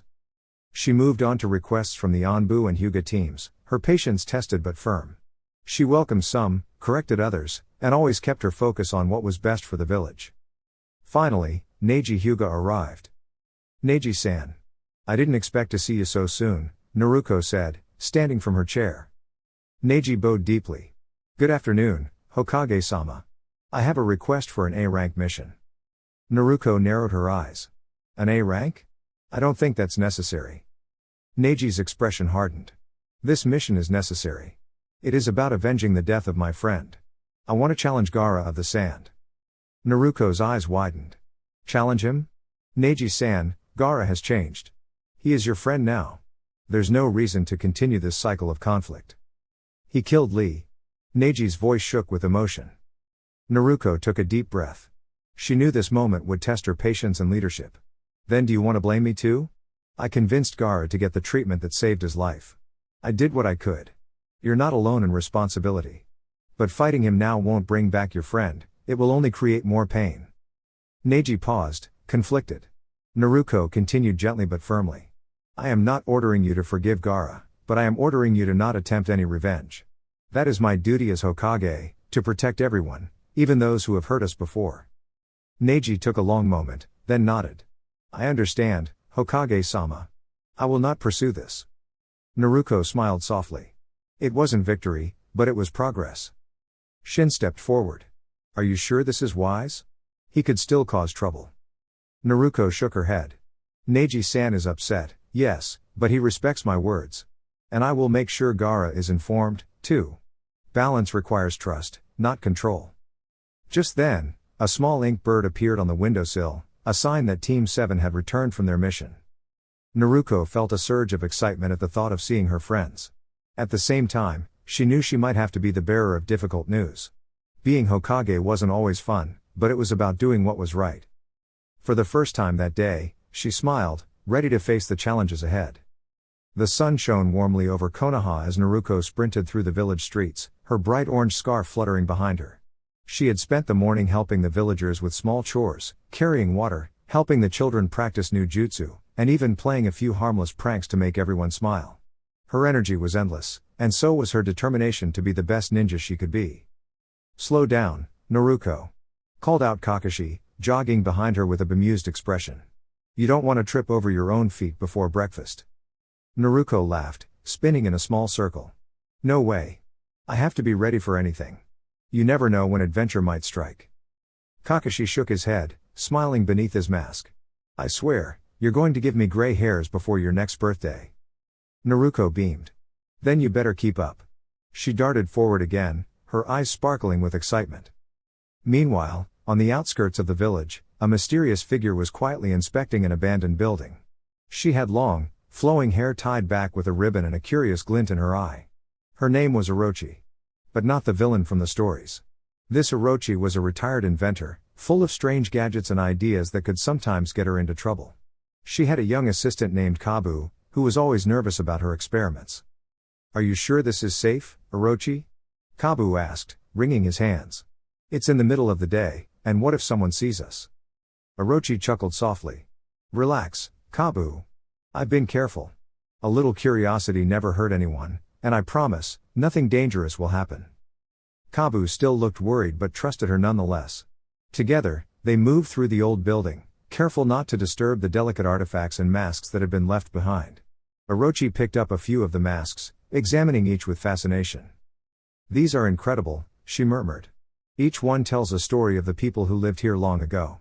I think I can use them to teach our students about history. And maybe inspire them to be even braver." Kabu nodded. "I guess it's kind of like a treasure hunt, but with lessons instead of gold." Orochi smiled. "Exactly. Now, let's get back before anyone notices we were here." Back in the village, Naruko had finally reached the training grounds, where her friends were waiting. Sasuke, Sakura, and Lee were practicing new techniques, and Naruko couldn't wait to join in. She had heard about a clever strategy exercise, and she was determined to figure it out first. "Hey, Naruko," Sakura called. "You're just in time. We're about to start the teamwork challenge." Naruko grinned. "Perfect. Let's see if I can keep up with you guys this time." Sasuke, who had been quietly observing the others, raised an eyebrow but gave a small smile. "Just remember, it's not about winning. It's about learning from each other." Naruko nodded eagerly. "Got it. Teamwork, clever thinking, and a little fun on the side." The friends began the exercise, laughing and learning together. Even when things didn't go perfectly, Naruko cheered everyone on, showing that mistakes were just another way to grow stronger. By the end of the day, everyone was tired but happy. Naruko looked up at the sunset, feeling proud of what they had accomplished. She knew that every small step, every kind action, every lesson learned, was part of becoming a great ninja and an even better friend. And somewhere on the outskirts of Konoha, Orochi and Kabu quietly packed up their masks, smiling at the thought that their little adventure would help inspire future heroes, just like Naruko. Dear YouTube family, this is all for now. Please like, share, and subscribe to my channel to stay connected and see more content. Thank you for your support. Your presence makes this journey meaningful. Warm regards. 6 Path Weeb.